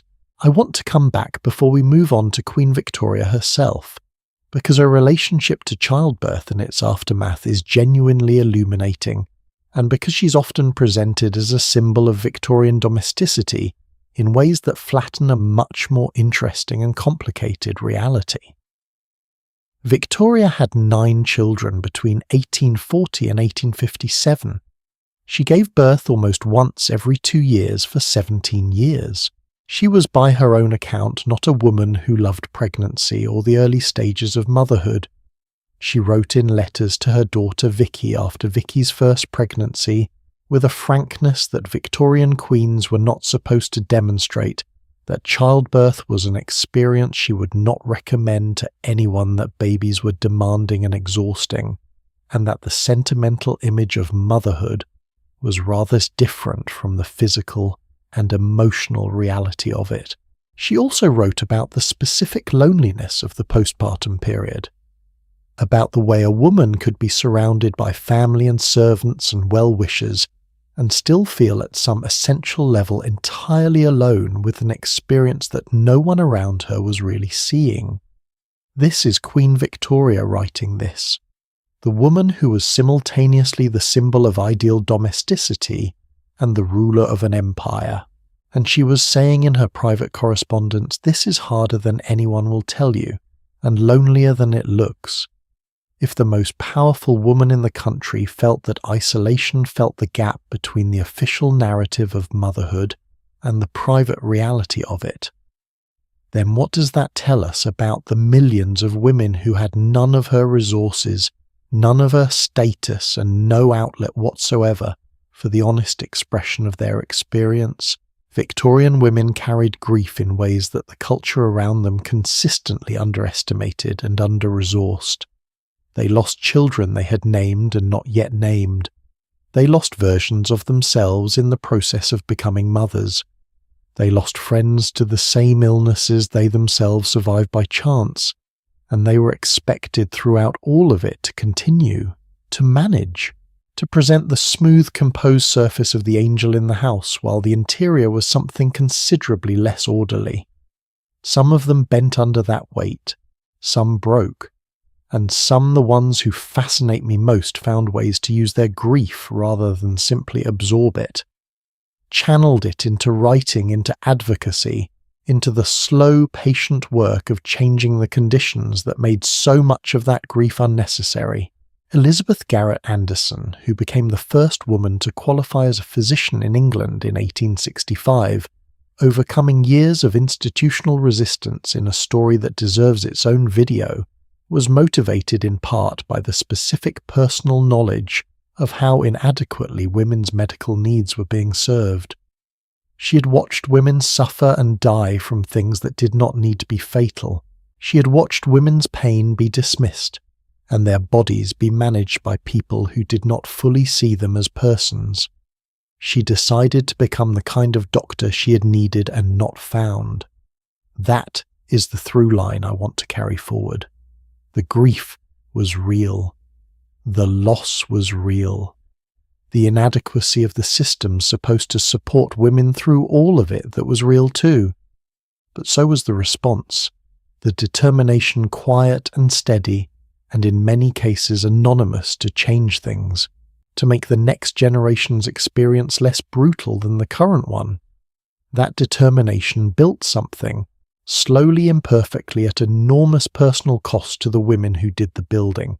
And what it built, the campaigns, the legislation, the education, the first cracks in the wall that had held so long, that is the story we've been building toward all evening. We are almost there, because the next part of our story is where the grief and the resistance and all the quiet hidden rebellion we've been tracking finally breaks the surface, where the whispers become voices, where the drawing room conversations become public campaigns, where the women who had been told for decades that their proper place was behind a closed door start walking through it. The fight for rights is where we are headed, and I want to tell it the way it actually happened, not as a triumphant march forward, but as the complicated, contested, sometimes heartbreaking, sometimes extraordinary human story it really was. Here is something that I think gets lost in most histories of this period. The women who fought to change Victorian society were not by and large firebrands. They were not for the most part radicals who had rejected the world around them wholesale. They were overwhelmingly women who had grown up inside the system we have been describing all evening, who had absorbed its values, internalized its expectations, loved people within it, and who had at some point looked around them with clear eyes and simply concluded that it was not good enough. That distinction matters to me, because it changes the nature of the story. It is not a story about outsiders attacking a world they despised. It is a story about people who belonged to a world who understood it intimately and who decided at considerable personal cost to try to make it better. The beginning of that effort is where we are going now, and I want to tell it carefully because the popular account of Victorian women's rights campaigns tends to flatten a very complex and contested movement into a simple march toward victory. The real story is messier and more interesting than that. Let us start with education, because I think it is the thread that when you pull it eventually unravels everything else. In 1848, two colleges in London, Queen's College and Bedford College, began offering courses to women. They were not degree-granting institutions. They were not the equivalent of the universities available to men, but they represented a formal acknowledgement for the first time in modern English history that women might benefit from systematic intellectual education beyond the domestic accomplishments of embroidery and piano. The women who enrolled in those early courses were doing something that required a specific kind of nerve, not dramatic protest march nerve, quieter than that. The nerve to sit in a room and claim simply by being there that your mind was worth developing, that you deserved access to knowledge as a matter of right rather than as a consequence of some man's generosity. In a culture that had spent decades insisting that female intellect was at best unnecessary and at worst physiologically dangerous, that quiet act of sitting down in a classroom carried real weight. By the late 1860s, the campaign for women's higher education had reached Cambridge.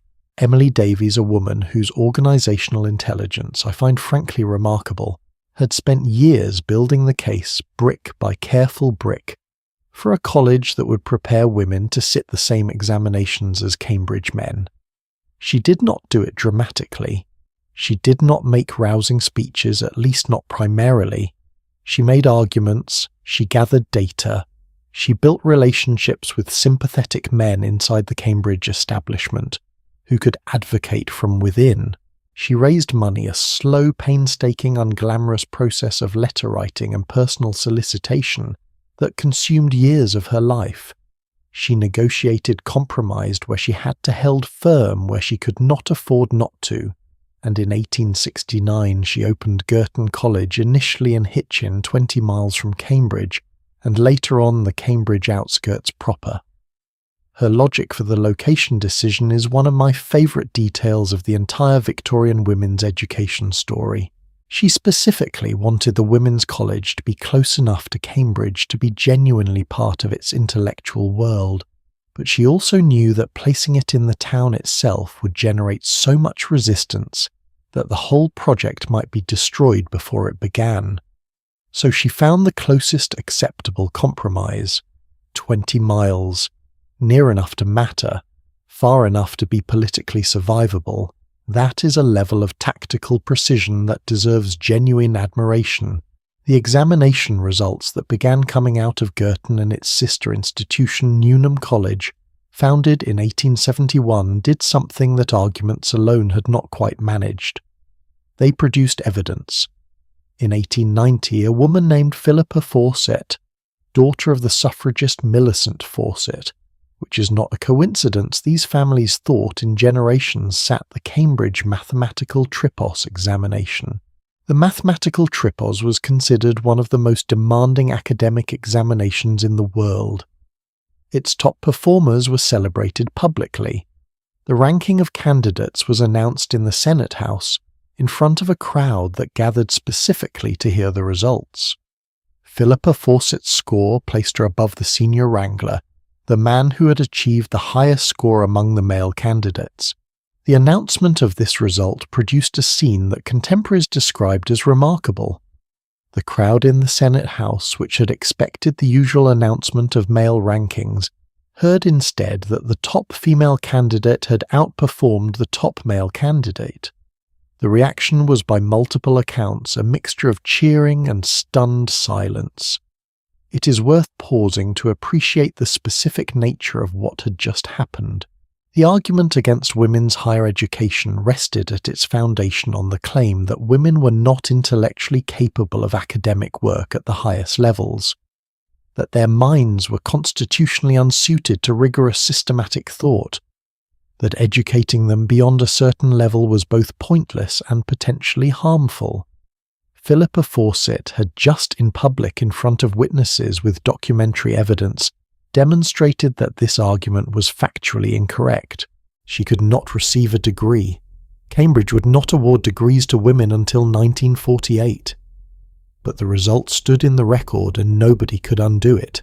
The campaign for women's suffrage is the part of this story that most people know or think they know. And I want to spend some time with it because the popular understanding tends to skip over several decades of groundwork in favour of the dramatic final years. The suffrage campaign in England had been building since at least the 1860s. John Stuart Mill, who we've mentioned previously, presented a petition to Parliament in 1866 calling for women's suffrage, the first time the question had been formally raised in the House of Commons. The petition had been organised by, among others, Barbara Lee Smith Bodichon, whose work on women's legal rights we discussed in the last section. The petition was defeated. This was not surprising. What was significant was that it had been presented at all. The question had been placed in the official record. It could not be entirely ignored. Over the following decades, the suffrage movement developed multiple organisations with different strategies, different social bases, and genuinely different ideas about how to achieve the goal. This is the part that the simplified narrative tends to elide the enormous diversity within the women's movement and the genuine, sometimes fierce disagreements about tactics, priorities, and what kind of change was actually being sought. There were women who wanted suffrage for propertied women, first arguing that a limited victory was better than continued defeat. There were women who wanted full universal suffrage from the beginning, arguing that a partial victory would simply entrench class privilege in a new form. There were women who believed that patient constitutional methods petitions lobbying public education were both morally correct and strategically sound. And there were women who concluded after decades of patient constitutional methods producing very little result that more disruptive tactics were necessary. The split between these positions was not just philosophical, it was personal. It divided friendships, families, and organisations that had worked together for years. Millicent Garrett Fawcett is one of the figures I want to spend some time with because she tends to be overshadowed in the popular account by the more dramatic Pankhursts, and I think that overshadowing is a historical injustice. Millicent Fawcett led the National Union of Women's Suffrage Societies, the constitutional wing of the movement from 1897. Though she had been active in the cause for decades before that, she was the younger sister of Elizabeth Garrett Anderson, the first woman to qualify as a physician in England, which tells you something about the family she came from. She was precise, patient, strategically brilliant, and possessed of a self-discipline that is almost intimidating to contemplate.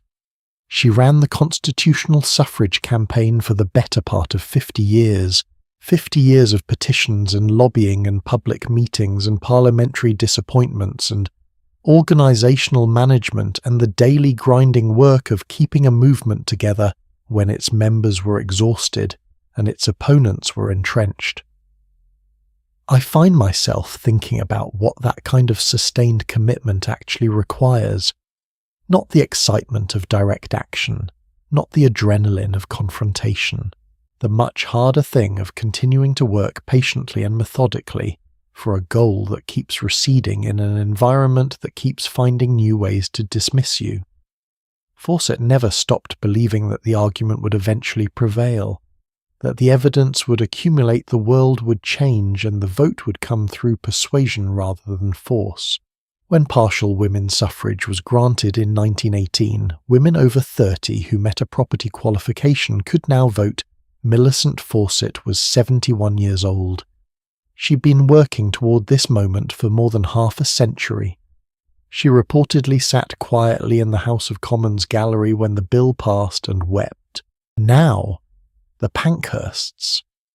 Emmeline Pankhurst founded the Women's Social and Political Union in 1903 after years of involvement in the constitutional suffrage movement had convinced her that constitutional methods alone were not going to be sufficient.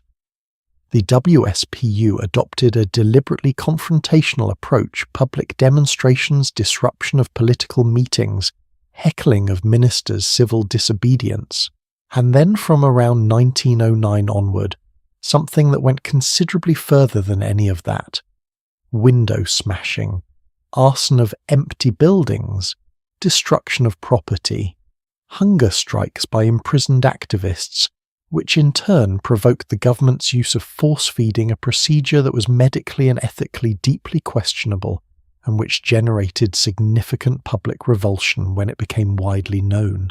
I want to be honest about how I think about this period, because I think the easiest thing is to take a strong position in one direction or the other, either to celebrate the militancy as heroic necessity or to condemn it as counterproductive extremism, and either position oversimplifies something genuinely complex. The women who engaged in militant action were not doing so frivolously. They'd watched the constitutional movement make limited progress over decades. They were operating within a political system that had repeatedly and explicitly demonstrated its willingness to dismiss their claims indefinitely.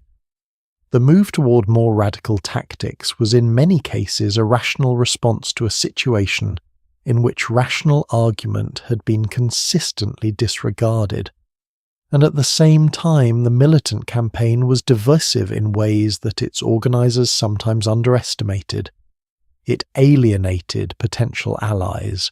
It gave opponents a convenient narrative about female irrationality. And it caused genuine rifts within the women's movement that took years to heal. Sylvia Pankhurst, Emmeline's daughter, eventually broke with the WSPU specifically because she believed the militant campaign had become disconnected from the working-class women whose lives it was supposedly trying to improve.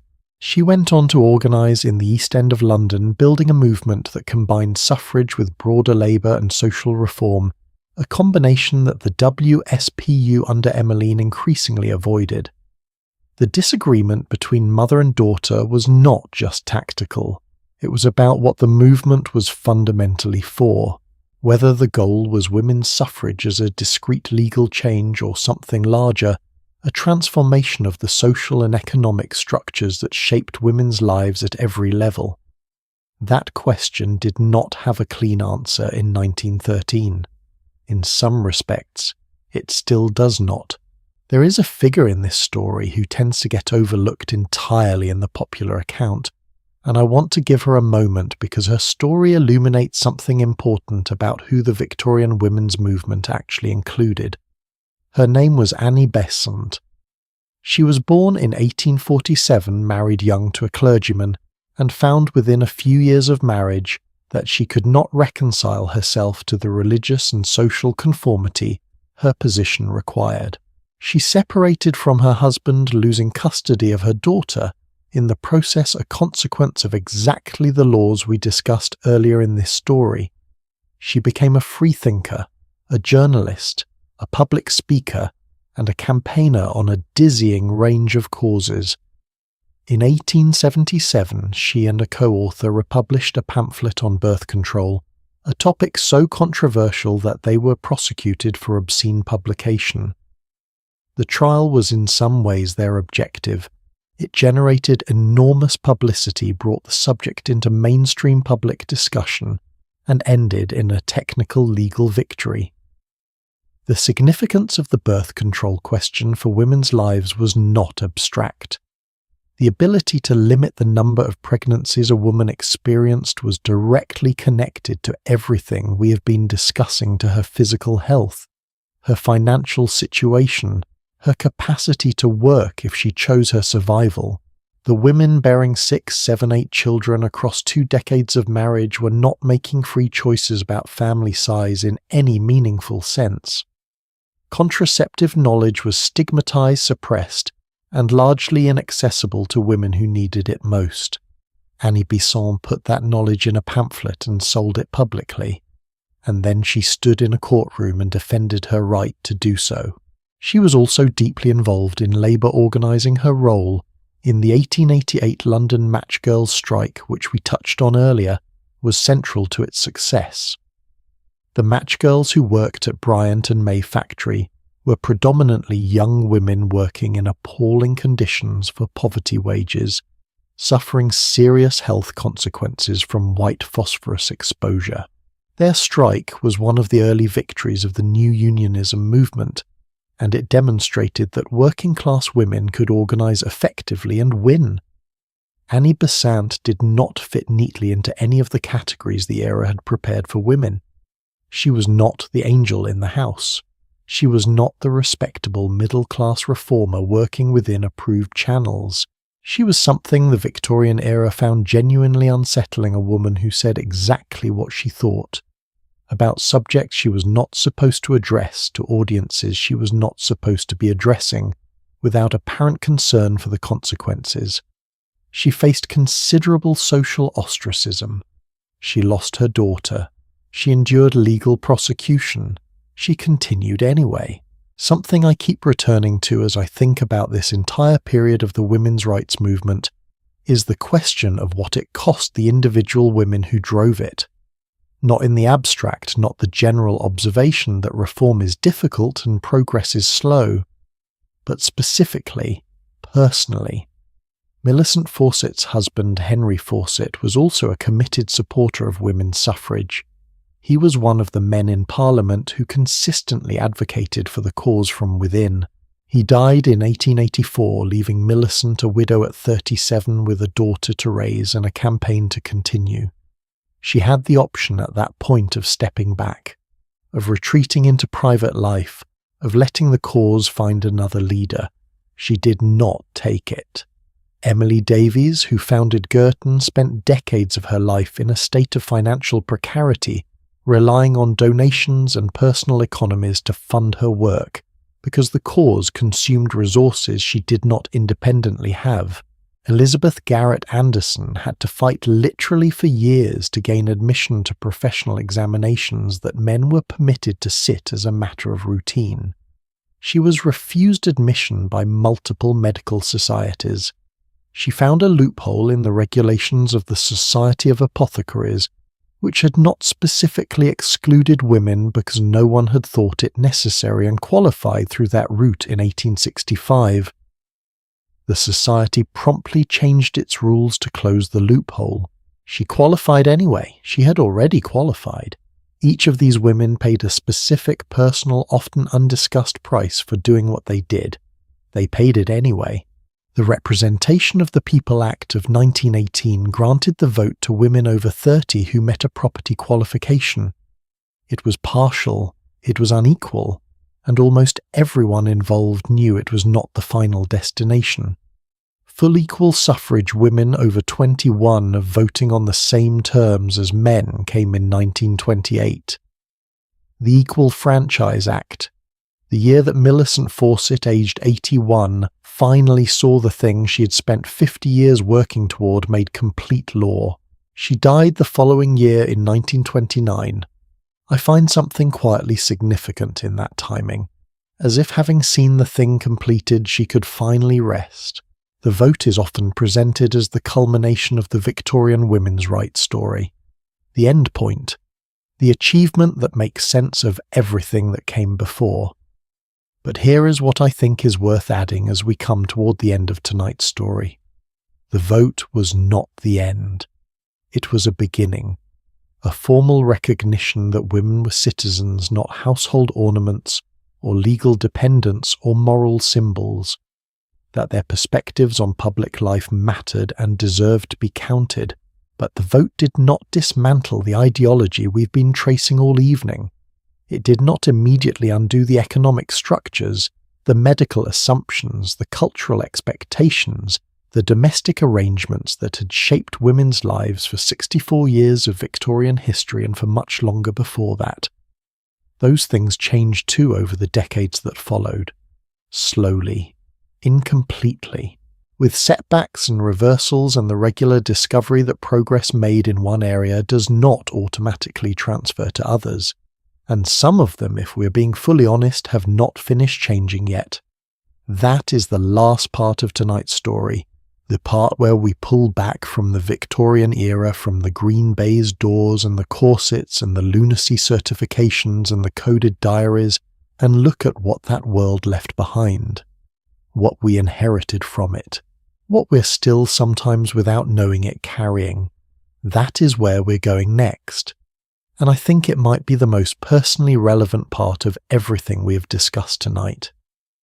Before we get to the legacy, I want to tell you about a moment that happened in a parliamentary committee room in London in 1908. A group of women had been petitioning, lobbying and presenting evidence to various parliamentary committees for the better part of 3 decades by this point. On this particular occasion, a member of the committee, a man who had presumably been sitting through hours of careful, documented, logically argued testimony, looked at the woman presenting before him and asked with what sounds in the record like genuine puzzlement whether she did not think that women were really happier without all of this. Without all of this.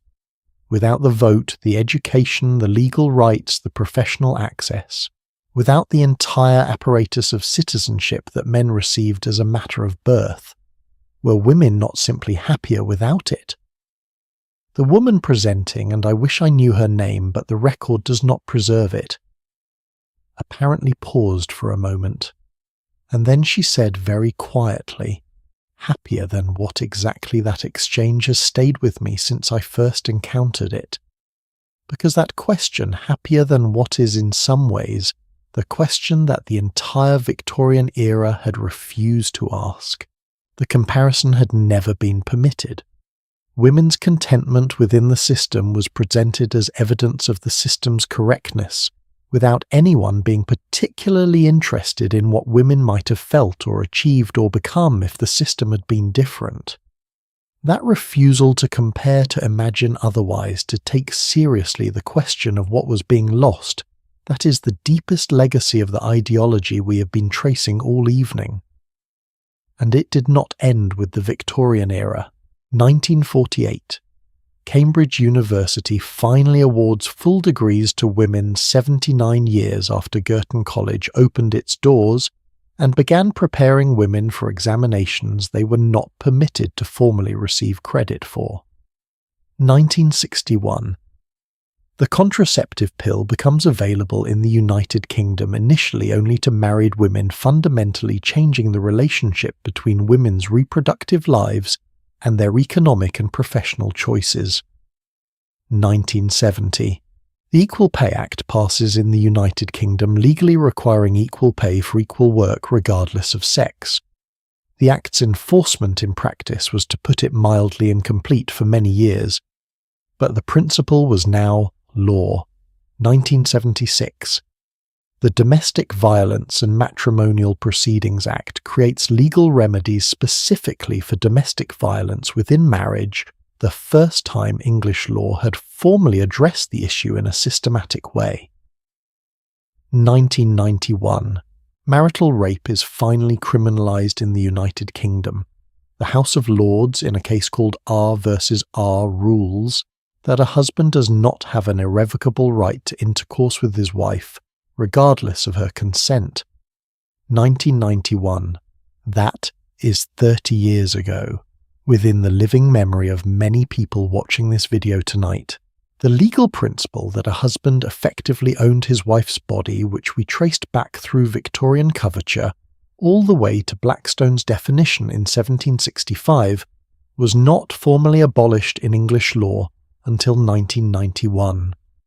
I'm not saying that to be dramatic. I'm saying it because I think the timeline genuinely matters when we talk about legacy. This is not ancient history. This is not something safely sealed off in the past. The distance between Victorian England and the present is considerably shorter than we sometimes comfort ourselves by believing. The concept of the mental load is one of the places where I see the most direct and visible inheritance of Victorian domestic ideology in contemporary life. The mental load, the term, was popularised by the French cartoonist Emma in 2017, but describes something that had been observed and written about by feminist scholars for decades, before refers to the invisible cognitive and organisational labour involved in managing a household and a family. Not just the doing of tasks, but the keeping track of what needs to be done, the planning, the anticipating, the remembering, the coordinating. Who is running low on milk? When the dentist appointment needs to be booked? What the children need for the school trip next Tuesday? That the bathroom needs new towels? That a birthday card needs to be sent by Friday? That the grocery order needs to account for the fact that someone has a preference that changes week by week? None of these things are difficult individually. The cumulative weight of all of them running continuously in the background of a mind that is also trying to do other things is what the mental load actually is. Study after study in the United Kingdom, the United States, across Europe, consistently finds that this cognitive labour falls disproportionately on women in heterosexual partnerships, regardless of whether both partners work full-time. The gap is not imaginary. It is measured, documented, replicated across different cultures and different income levels. And when I think about where that asymmetry comes from, what the roots of it actually are, I find myself back in the Victorian parlour. Back in the ideology that defined household management as naturally inherently feminine. That built the expectation of women's domestic cognitive labour so deeply into the structure of how families operate that it became for many people effectively invisible. The corset is gone. The legal doctrine of coverture is gone. The explicit prescription of the separate spheres is gone. But the assumption that the domestic mental space is primarily women's responsibility, that assumption persisted through all of those legislative changes and cultural shifts, and is still in modified form present in millions of households right now. Here is a question I genuinely want you to think about, not rhetorically, but actually. If you grew up in a household where your mother managed the mental load and your father did not, where the invisible cognitive work of the family was distributed in that particular way, what did that teach you about whose responsibility it was, not consciously? Not in a lesson that was explicitly delivered, just in the ambient background assumption that was built into how the household functioned every single day. Because that is how ideology actually transmits, not through declarations, through the texture of ordinary life, through what seems natural because it is what you have always seen. The Victorian separate spheres ideology was not taught to children as a proposition to be accepted or rejected. It was demonstrated to them daily in every interaction, in every domestic arrangement, in every implicit message about whose work counted and whose did not. It became for the children raised inside it simply how things were, the way the world was organized, and when those children grew up and formed their own households, they did not necessarily repeat exactly the same arrangements their parents had, but they started from a baseline that had been established inside them before they had the cognitive capacity to examine it. That process did not stop in 1901 when the Victorian era ended. It did not stop in 1918 when partial suffrage was granted. It continues in modified and evolving forms through every generation that inherits assumptions it did not choose and often cannot fully see. The category of unpaid domestic labour is the economic dimension of this inheritance, and I think it deserves direct attention. A 2016 study by the Office for National Statistics in the United Kingdom attempted to estimate the monetary value of unpaid work, primarily household labour and childcare, performed in the country. The figure they arrived at was approximately £1 trillion annually. 1 trillion, roughly equivalent to the entire formal output of the country's non-financial services sector. This is work that is performed in its majority by women, work that produces real economic value that enables paid workers to function, that raises the next generation of citizens, that maintains the physical and social infrastructure of family life. Work that appears nowhere in any GDP calculation. Work that earns no pension, no social security credit, no professional recognition. The Victorian ideology told women that this work was their natural calling, their special gift, the expression of their superior moral nature. It was not the ideology insisted the kind of thing you put a number on. It was above that. The result of that, framing the refusal to count it, to value it economically, to build social support systems that recognized its real cost and its real contribution, is an inheritance that shapes women's economic lives enormously right now. Women who take time out of paid work for childcare face pension gaps, career interruption penalties and lifetime earnings reductions that accumulate over decades. The economic consequences of the domestic ideology are not historical. They are current, measurable, and significant. Let me bring this back to something more personal, because I do not want this to become an abstract economic argument when the heart of it is actually very human. There is a particular kind of conversation that happens, I think, in many families across many generations that is essentially a variation on the same fundamental tension. A woman who has been educated, who has abilities, who has ambitions and interests, and a legitimate claim to a full professional and intellectual life, finds herself also carrying the expectation, sometimes explicitly articulated, more often simply assumed by everyone around her, that the domestic and caring responsibilities of the household are primarily hers, not entirely hers necessarily, but primarily, in a way that is not quite symmetrical, and she has to decide continuously, and without much cultural support for the decision how to navigate that asymmetry, whether to resist it and at what cost, whether to accommodate it, and what that accommodation does to the other parts of her life. whether to try to renegotiate it and how to do that in relationships and workplaces and social environments that were built around different assumptions.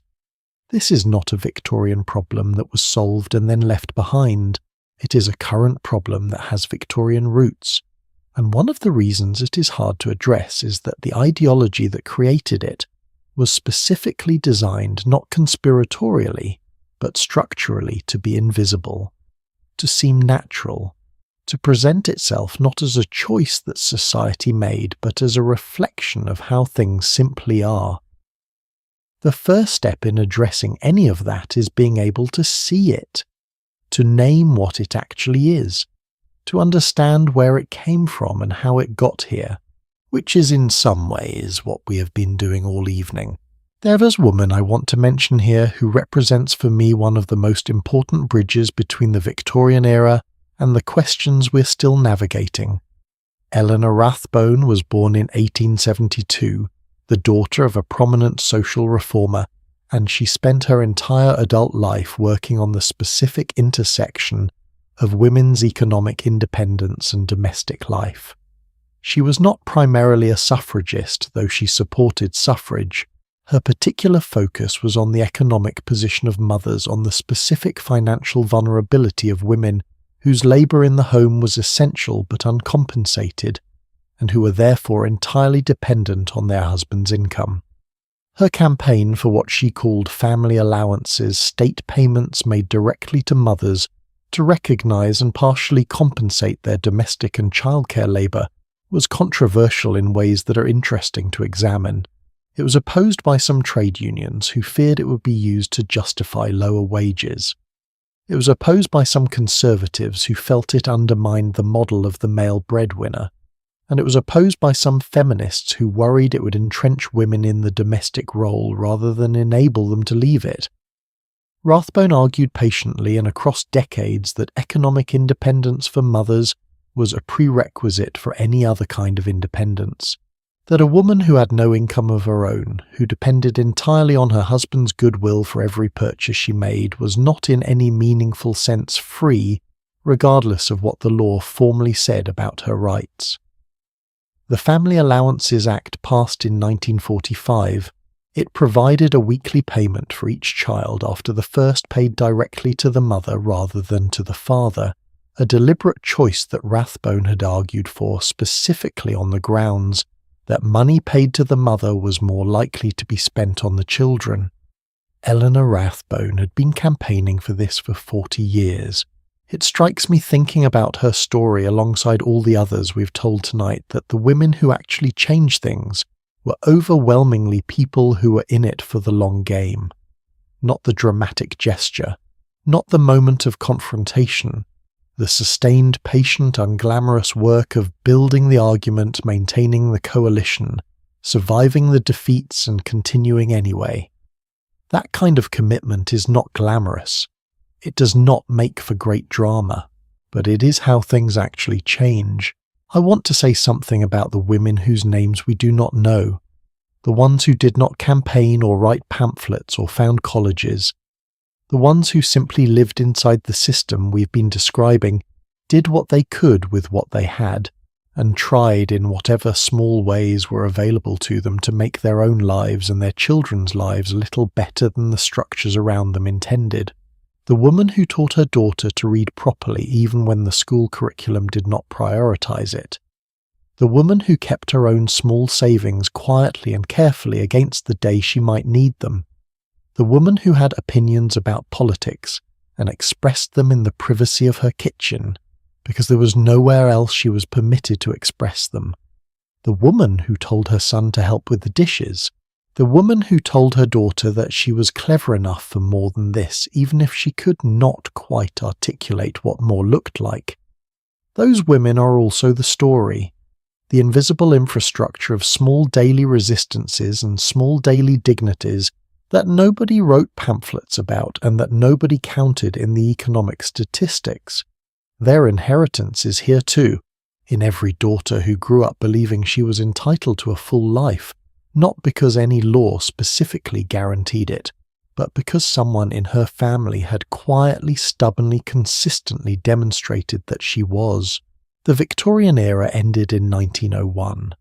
But the questions it raised about the value of domestic labour, about the relationship between economic independence and personal freedom, about whose work counts and whose does not, about the invisible weight of expectation that is passed from generation to generation in the texture of ordinary life, those questions did not end with it.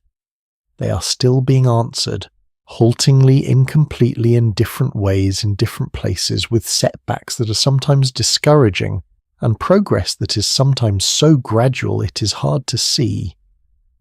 But being answered, and that, I think, is the appropriate note on which to arrive at the last part of tonight's story. Not triumph, not the clean resolution that would make a more satisfying narrative arc, but something truer than that. The ongoing nature of things, the fact that change does not arrive in a single moment and then stay arrived, the fact that each generation inherits both the progress its predecessors made and the work they did not quite finish. What we owe to the women who lived and struggled inside the Victorian home is, I think, a clear-eyed accounting of what they actually experienced, not the romanticised version, not the simplified version, but the real one with all its complexity and pain and resilience and contradiction. And then we owe them something else, something harder, the honesty to look at what they left us, including the parts that are uncomfortable, the parts that are still unresolved, the parts that live quietly in our own assumptions and arrangements, and to continue the accounting. That is the final chapter of tonight's story, and it is in some ways the most personal one we will tell, because the last question is not about the Victorians at all. It is about us.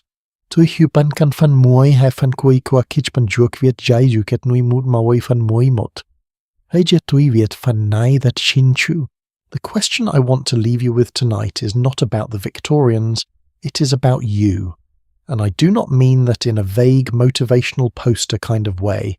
I mean it quite specifically, because I think if we have done this story any justice at all over the last several hours, if we have really looked at what the Victorian home was, what it did, and how it shaped the lives of the women inside it, then the honest conclusion is not simply that things were terrible then and everything is fine now. The honest conclusion is more complicated than that, and more interesting. Let me tell you how I want to frame it. In the last part of this story, we talked about the long, patient work of legislative change. The Property Acts, the custody reforms, the suffrage campaigns, the slow dismantling of the legal architecture of coverture. We talked about the women who spent decades building those changes brick by careful brick, often without seeing the results in their own lifetimes. What I want to do now is something slightly different. I want to look at what did not change, or rather what changed in form but continued in substance. Because I think that is the more unsettling and more useful question. The separate spheres ideology did not survive the 20th century in its Victorian shape. Nobody today is seriously arguing in mainstream public discourse that women are constitutionally unsuited to intellectual life, or that their physiology makes them unsuited for public roles, or that a married woman's legal identity should be absorbed into her husband's. Those specific arguments are gone, decisively gone. But here is what I have been thinking about. An ideology does not need to survive in its original form to continue shaping reality. It just needs to have been present long enough and pervasive enough to have restructured the environment, the economic structures, the cultural expectations, the unconscious assumptions about how households work and whose time is more valuable, and whose work counts in ways that then perpetuate themselves without requiring anyone to consciously endorse the original argument. The Victorian separate spheres ideology was present for a very long time, and it was extraordinarily pervasive. What did it leave behind? Let us start with a number that I find genuinely striking every time I encounter it. A 2020 study by the United Nations found that globally, women perform on average 3 times more unpaid care and domestic work than men. 3 times. This is not a figure from the developing world exclusively. In the United Kingdom, research from the Office for National Statistics found that women perform an average of 60% more unpaid work than men cooking, cleaning, childcare, elderly care, household management. And critically, this gap persists even when both partners work full-time in paid employment. When a woman goes to an office for 8 hours and a man goes to an office for 8 hours, they do not come home to equal amounts of remaining unpaid domestic responsibility. The data consistently and across multiple studies and countries shows that she will do significantly more. Now, is that because women are naturally more inclined toward domestic work? Is it biological? Is it simply a preference? I want to take that question seriously, rather than dismissing it because I think it deserves engagement rather than avoidance. The problem with the preference explanation is that preferences do not form in a vacuum. They form in environments. They are shaped by what we observe, what we are encouraged toward, what we are assumed to be responsible for, what we are rewarded for, and what happens when we step back from it. A girl who grows up watching her mother manage the household while her father does not, who internalizes through 1,000 daily observations that domestic management is women's work, is not forming a free preference for domestic work. She is absorbing a pattern, and that pattern has Victorian roots that go down several generations. The ideology that defined domestic labour as naturally feminine was not arbitrary. It was a system that served specific economic and social purposes, and it was enforced through law, medicine, religion and culture for the better part of a century and beyond. The fact that the enforcement mechanisms have been largely removed does not automatically undo the pattern they created. Patterns once established are self-replicating. That is what makes them patterns. There is a concept in economics called the gender pay gap, and I want to approach it from a slightly different angle than it usually receives. The headline number in the United Kingdom in recent years has been somewhere around 15 to 18%, meaning that for every pound a man earns, a woman earns approximately 82 to 85 pence. The gap is real, documented and persistent, but what drives it? The simple explanation that women are paid less for doing identical work is only part of the picture. Research into the causes of the gap consistently finds that a significant portion of it is driven by something else. The career penalties associated with time taken out of paid employment for childcare and the clustering of women in lower paid sectors that are not coincidentally the sectors most associated with caring and domestic skills. In other words, the economy rewards the kinds of work that were historically assigned to men, the technical, the analytical, the publicly facing the competitive more generously than it rewards the kinds of work historically assigned to women. And women who take time away from paid work to perform the unpaid domestic and caring work that keeps families functioning pay an economic penalty that compounds over decades. That is not a coincidence. It is the economic legacy of a century in which domestic work was defined as valueless, as not work, as merely natural, as the expression of feminine virtue rather than labour-deserving compensation. The devaluation was built into the structure. It does not require active discrimination to perpetuate. It just requires the structure to remain in place. I want to be careful here because I am aware that this is the kind of territory where it is easy to either overstate things dramatically or flatten genuine complexity. So let me be precise about what I am and am not saying. I am not saying that nothing has changed. An enormous amount has changed. The legal changes we discussed, the educational access, the professional opportunities, these are real, and they matter enormously. The life available to a woman in 21st century Britain or America or most of Western Europe is incomparably broader than the life available to a Victorian woman. And that difference is the direct result of the work of the women we've been talking about all evening. I'm also not saying that all domestic arrangements today are problematic, or that women who prefer to focus on domestic and family life are somehow suffering from false consciousness. Human beings make choices within complex environments, and those choices deserve to be respected. What I am saying is more specific. I am saying that when we look at contemporary data on the distribution of domestic labour, the gender pay gap, the career penalties associated with childcare, and the persistent undervaluation of caring work, and when we trace those patterns backward, we find Victorian roots. We find the residue of an ideology that was so thoroughly embedded in social, legal, economic and cultural structures that it continues to shape reality even in the absence of the belief system that created it. Understanding that does not make the problems easier to solve, but it does make them easier to see. And seeing as Barbara Lee Smith Bodachon understood in 1854 when she published her plain language guide to women's legal situation is always the necessary first step. There is one more thing I want to say, and it is perhaps the thing I most want you to carry away from tonight's story. Every part of this evening, from the first part through to this one, has been a story about the gap between what women were told they were and what they actually were, between the angel in the house and the actual human being living inside that construction, between the legal non-person and the woman who kept the accounts raised, the children managed the household, supported the salon, wrote the pamphlets, coded the diaries, built the colleges, and changed the law.